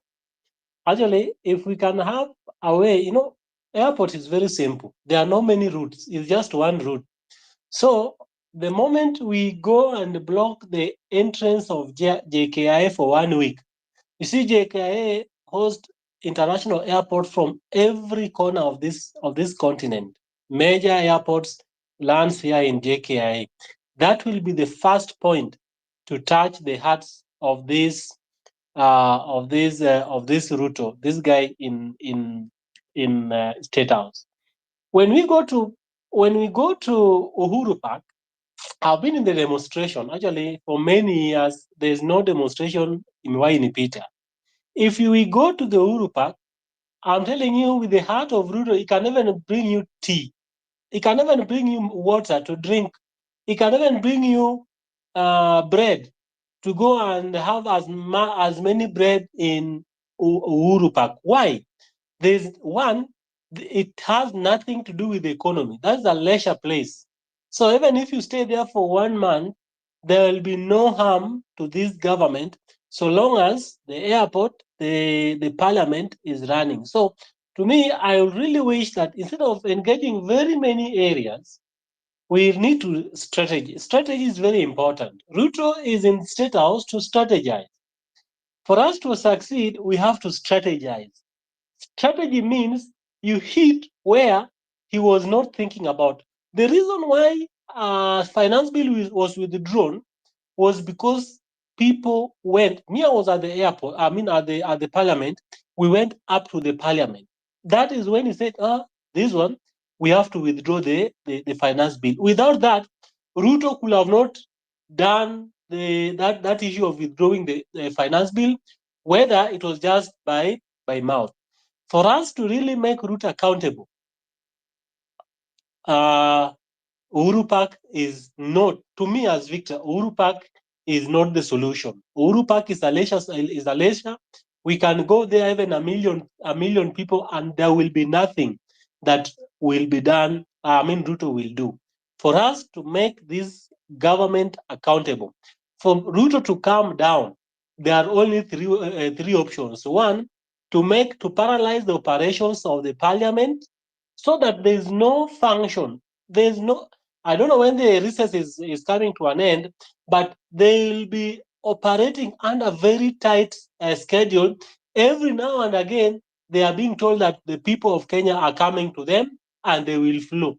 When that is done for 1 week, 2 weeks, 3 weeks, that there's no operations happening in the parliament, we'll have crippled this country and Ruto will have to look for another alternative. Two is to ensure that this JKIA, not even anywhere else, the JKIA, because that is where all the international flights are landing. You don't even talk of Kisumu or Mombasa. If they'll start diverting planes to Mombasa, then it will hit the international media that the JKIA of Nairobi, Kenya, is a no-go zone. And I'm telling you, the media, the international media, will be focusing on what is really happening here in Kenya. Otherwise, I have many issues to say. We'll talk as the time goes. Okay, okay, fine. Thank you Akuna. Asante sana kwa maoni yako. Sasa hii hata tupigi kelele, hatuna nguvu ya story mob. Sasa hii ni hasira, kuja na hasira kwa mic. Tabika yote. Akuna, thank you so much for your submission. I'm moving to Pauline. Then I'll come to Nothing. Then I'll go to Mzalendo. Then Ibay. Mimi kama hauinui mkono. Then I'll go to Fidel Okoth. Like that. Then after you talk, you drop wisely. We add someone else. Thank you, JC, for this. Pauline, Yeah, I'm here. Thanks a lot for this opportunity. And like welcome, earlier mama. on, I got kicked out of the space, but I'm back. And yeah, I've been following up on whatever is happening back home. I'm so pissed off. I think Ruto is running the state according to what he thinks. He has his own political interest at heart, but not the interest of the Kenyan people. So as other speakers have shared, it's important to like put pressure on this government because that's the only way these people will act. If we become complacent, we relax, they will never listen to the voice of the people. And that's why we saw whatever happened when they reject finance bill. They reject, yes, the people went out there, they were not expecting the numbers that showed up. Right now, people have lost the momentum, I would say, and that's why you see they feel like they have their power back, the so-called political class rather. So they be like, oh, these Kenyans, let's see, they go back, they try to retrust it to what's the word? To strategize again. Well, we become complacent and we're giving them the leeway. So, in my humble opinion, I think the best way would be like to pressurize these people. If it means um, organizing to go to the major offices like the US Embassy, the UN Embassy, I mean, the UN, sorry, and JKIA, you see, paralyzing these major international allies to Kenya or Nairobi. That's the only way we can try to pressurize this government because this guy does not listen. Look at the cabinet he has proposed. Those people, according to what he said earlier, they were incompetent. That's why he dismantled it. And now he's coming back again with the same people in there. Some of them have graft issues. Some of them have been having EACC after their neck. And what does that say? What does that speak to us as Kenyans? These people don't listen to us. They be like they like selling us. They don't really care. So it's the high time because Ruto is definitely not listening to anyone. The pressure should be there. And people, I know I'm a Kenyan and we have the tendency to like give up and, you know, get bored easily. I'm so mad because the moment we go back to our old ways, things won't work for us. And that's the saddest thing. We have to keep on pushing these people. They will just end. They know that the demonstrations back home, the protests, they can always get infringed. That's why they always send guns. So the moment we do realize when people are together, we come in huge numbers. Wherever we are as Kenyans, we push this agenda because that's the only way we can try to make this guy listen to us. Because at looking at it where we stand at the moment, he won't listen. He's not listening. And the only way this guy, even the hashtag Ruto must go, it's really weighing him down. And the more we keep on pushing on that, that's the moment they act because they cannot just act without being pushed. They don't have the interest of the Kenyan people at heart, neither do they have the interest of the common citizen at large. So that's what I have to say. We should not be complacent and we can all support this movement wherever we are as Kenyans. And we continue to like do a lot of civic education wherever we are. Tell people because Kenyans forget people are used to suffering. People are used to accepting the bare minimum. We are citizens. We have a constitution that has been violated by the ruling class. People don't know their rights because they have not been educated enough about their rights according to the Kenyan Constitution. So I would say we keep pushing, we keep educating people back home. If it's in Swahili with the native languages, we have to do this because that's the only way we can move as a country and have our voices be heard. I'm currently in Paris, and I tell you, when people here go hit the street, they hit the streets, and the government definitely listens. That's how the democracies, all these mature democracies operate, by having people come together, voicing their opinions, because the political class is just a small percentage. There's power in the people, and the people, it's us, the Kenyans. And I see in Africa, there's not this much debate like what the entire continent has been shaken with whatever has been happening back home. So I believe when we all come together, great things happen. And this is what we should be doing as Kenyans. We should not give up, because we give up, they forget, they go back to their old ways. So I believe that we continue to push this, we continue to support each other, because at the end of the day, we don't have any other country. We only have Kenya as our home, and it's up to us as Kenyans purely to support it and be one. That's all I have to say. I feel each time I've been for this entire period, I've been crying a lot because I cry for my nation. It's sad. That's all I have to say. Thanks again, JC, for this time. Thank you, Pauline. Thank you so much for your show. Thank you for coming, for joining us on this space. Wherever you are, just remember us and pray for us. We need you guys. Even if you are in diaspora, just know that home is the best. East, west, home is the best. And this home is very, very, very rotten. Nyumba imeoza. Absolutely. Okay, guys. Thanks again. Hello, Cutie. Okay, you're highly welcome. Cutie. Ama amezima tena. Hope KOT ako na sisi. Niliona hayo ni kama ako na network issues, drop. And I'm hoping that he will join us later. Now I'm moving to na huyu Jack Black. Uko juu unafanya nini? Sikuona ukiinua mkono. Nothing. Can you say something? Okay, first I'll start by condoling the ones we have lost. It's very, very painful. Nobody can sleep at this time. We are very wounded. We pray for the ones who are in hospital, and then there are so many other people who are missing. We need to run a hashtag for anyone who's missing. They cannot be forgotten. Now, this cabinet he picked today, this is not a cabinet. That is a battle line he drawn. So Tuesday is going to be very, very ugly.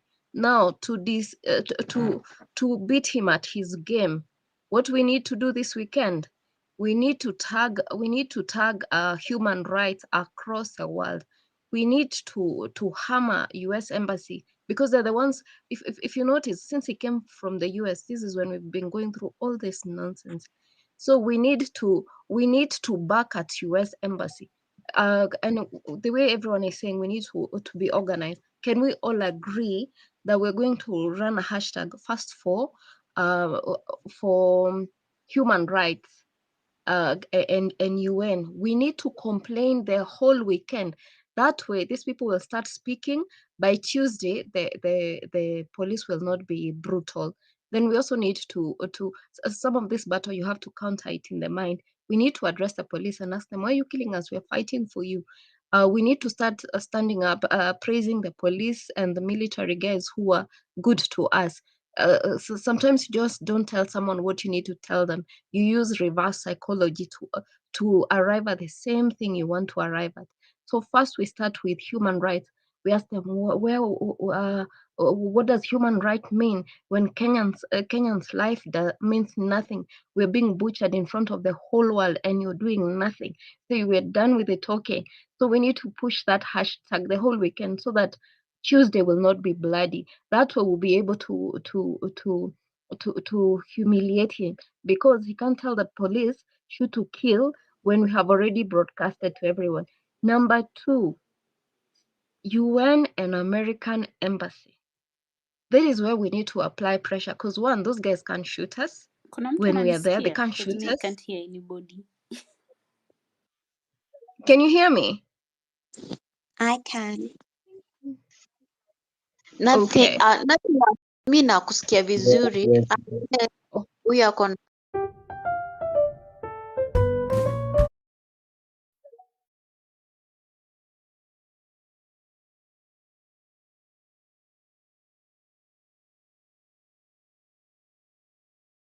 I'm hearing all of you, but nothing. Okay, I was saying we need to run the hashtag for the missing.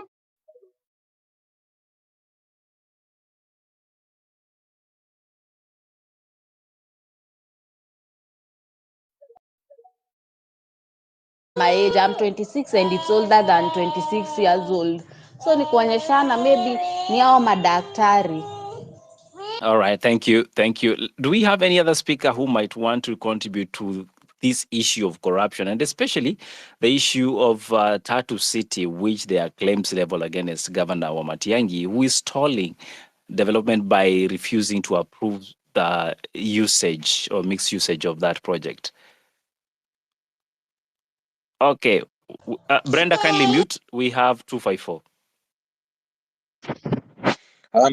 Thanks, Eli. I think for me, my question is one for the allegations that have been levied.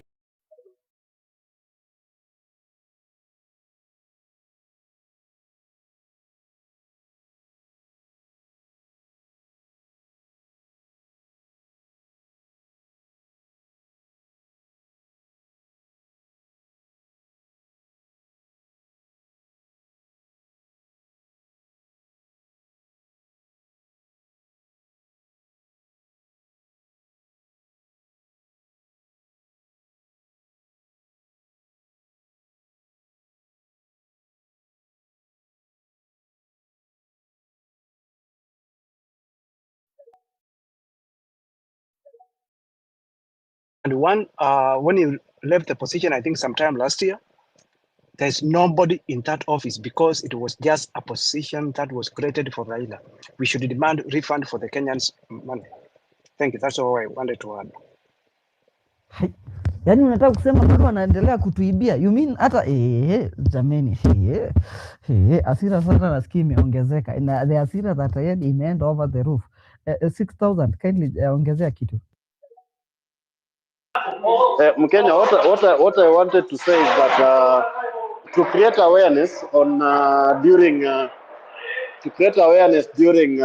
this time, we need to do a major space that will pinpoint on all platforms, a space that can be projected on YouTube and TikTok, so that people can know this is a stand we are taking. So we might reach also people who have a huge crowd and tell them we are putting this thing live on one platform, so that when you are creating this whole awareness, to create awareness kwa watu wote, everybody knows we'll have this stand and this is where we are going. Right now we are kind of divided because those people on TikTok are doing their things, on X are doing their things.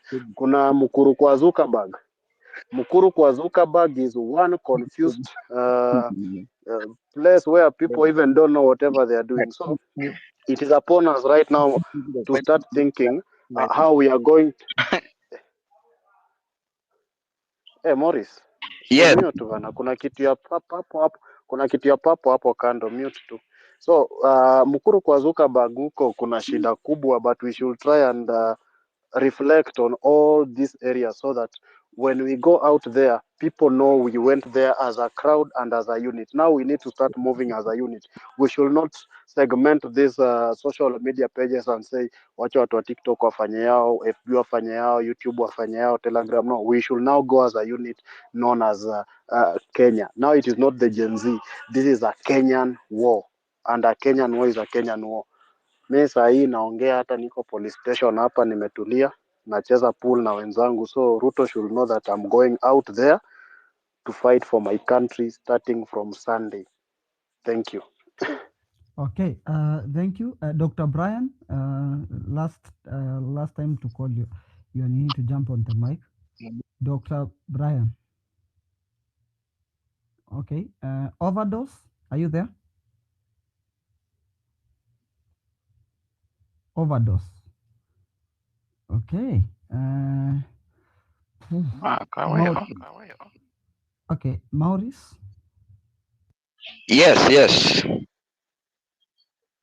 Fellow Kenyans, hii sasa Kenya Ruto anatuonyesha hii, si ati turudi nyuma, inabidi tutoke sisi wote, hata kama ni kutumaliza tumalize tu.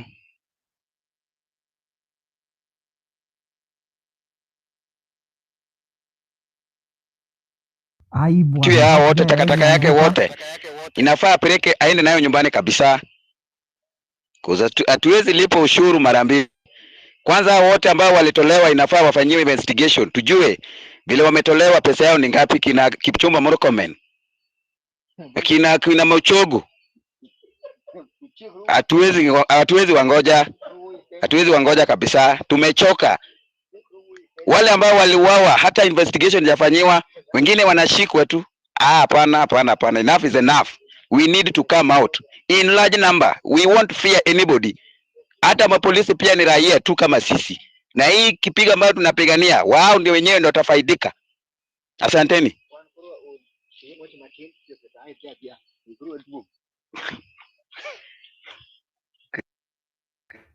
Okay, that was some fire submission. Hiyo takataka Ruto ameturudishia hapo. It's a clear sign that Ruto is not someone who is ready to change the country, and what looked like more of like a second chance for Ruto to give us an outlook yenye inakaa someone who is ready to make any change. Ruto is not ready. When he says he consults, sijui anaingianga tu kwa choo anajiconsult. And one thing is, Ruto tu ni mtu anaji-advise. When you listen to what IG Muturi said, tangu aingia aje consultiwa na Ruto. Ruto is just, a know-it-all. Then I don't know who Ruto listens to. I don't know. Most probably anaji-advise, and from the things he's doing, like the advice looks like he consuming an advice from a madman. And since he's the one who is advising himself, I'm not trying to say he's a madman, but I'm saying whoever advises Ruto is a madman, and Ruto advises himself. Because how do we tell you something this, then you completely go do something else? Like Ruto who has kizi kabisa. Americ said in a certain space, Ruto ni kichwa ngumu kabisa. And now I can totally agree. Ruto ni kichwa ngumu. I've seen a post asking, ama Ruto ni wazimu. Those are some of the things zinatufanya tujiulize. Those are some just a minute. Those are some of the things zinafanya tunajiuliza, are we dealing with someone who is mentally okay? Because now if we tell you this, then you completely do something different. Tena it's madness. It's really madness. Kuria, kindly join.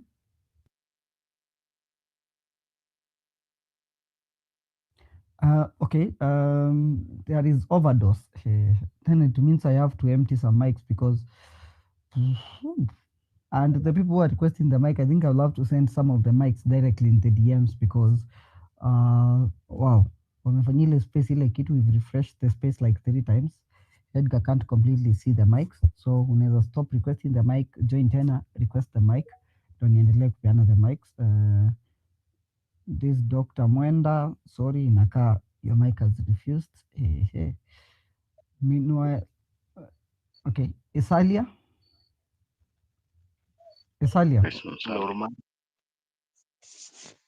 Hello.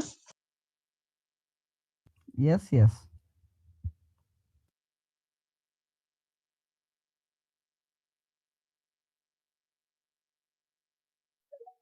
Can anyone hear? Because is it her or it's he? But just Isalia. Isalia? Yeah. So I don't know who is speaking. Is it Isalia or Joy? Who among you is speaking?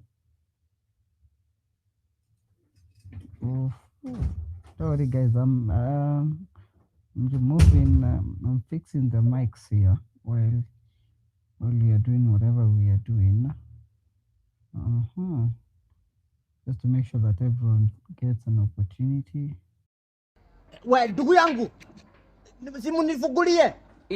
Simu nifungulia wengine. Ni former cabinet secretary mheshimiwa KK. Simu mefungulia wengine akina Kidiki. Hapana, si na Chiuchi. Na Duale. Nifungulieni tu, nifungulieni.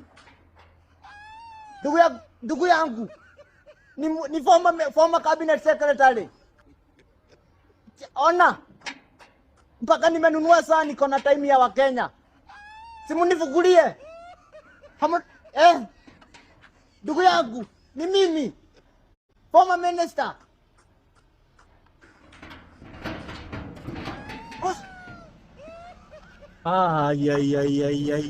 Ya. Sasa unataka kusema mimi sikuwa narudishwa kazi. Mimi sikuwa Cheki, we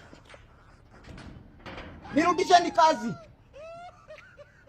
Nivo mame ndugu yangu gai, si wamerudisha akina Duale, wamerudisha Kidiki. Mimi mbona sijarudishwa? Mpaka nimenunua saa, niko na time ya Wakenya wanirudishi. Ati mdomo ndo imenikula. Wale watu watulivu ndio wamerudisha, wale watu hawaongeangi. Akina Kidiki mtu ametulia tu. Chill. Wahome. God have mercy upon us. Nifungulie. We.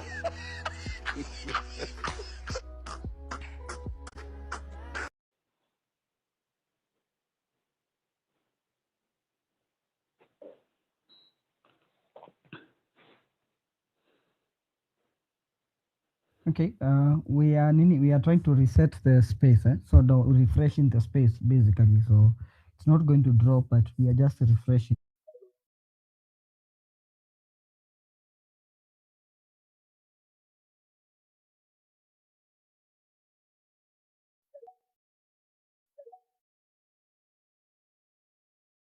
The population of people who lost their properties? Are we honest to the young people, mothers and children who died on the streets? No. I am not going to be part of that.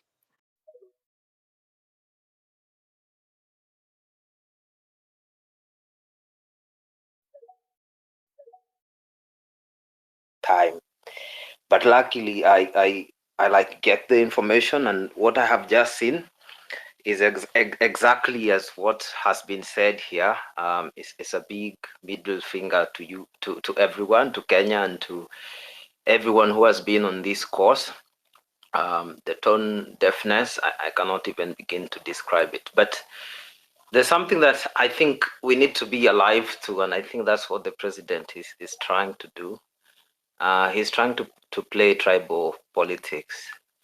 I'm from, if by my name you would say that I am from Mount Kenya, although I am from Kajiado and I don't even have a place in Mount Kenya. So, but from my name you can tell that I'm from that mountain. And one of the things I have been following up is discussions and like sentiments by political leaders from that part, and calling out some of them. So what you would expect is, like the earlier speaker said about Duale, you have Duale's people coming to say, to congratulate him for being appointed. Expect the same from Mount Kenya, and expect some reaction from the other parts of the country, of course, seeing that Mount Kenya is getting a bigger portion of the cabinet seats. And so the expectation to also take up space. And therefore, maybe the second list now would have this face of the country kind of thing that Ruto had said. But this is actually a very stupid strategy if that is what he is trying, because we have been agitating for accountability, competence, and so forth. We do not care, as my sister said earlier, about who is on that cabinet position, as long as they're a person of accountability, a person that can really deliver for the country. But this is clearly not the case. So I'm with the cause and supporting it in every manner, because we have to really push.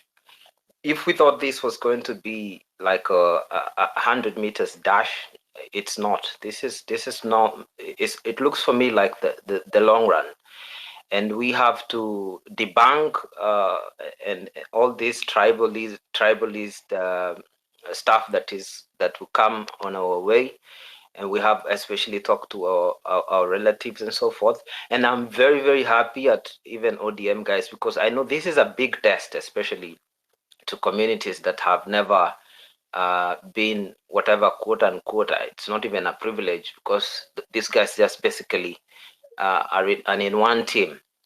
I think they just sit and share these strategies, and they just maybe talk and say, you go and make so much noise about how Murima people will want 8 cabinet seats, and then you go and say ODM should also be considered, and it's their little game. But we many people have discovered these are all lies, and I am together with the rest of the Kenyans in really supporting the cause, and finally being able to liberate all of us economically. Thank you so much, Afrocentric. Thank you, everyone.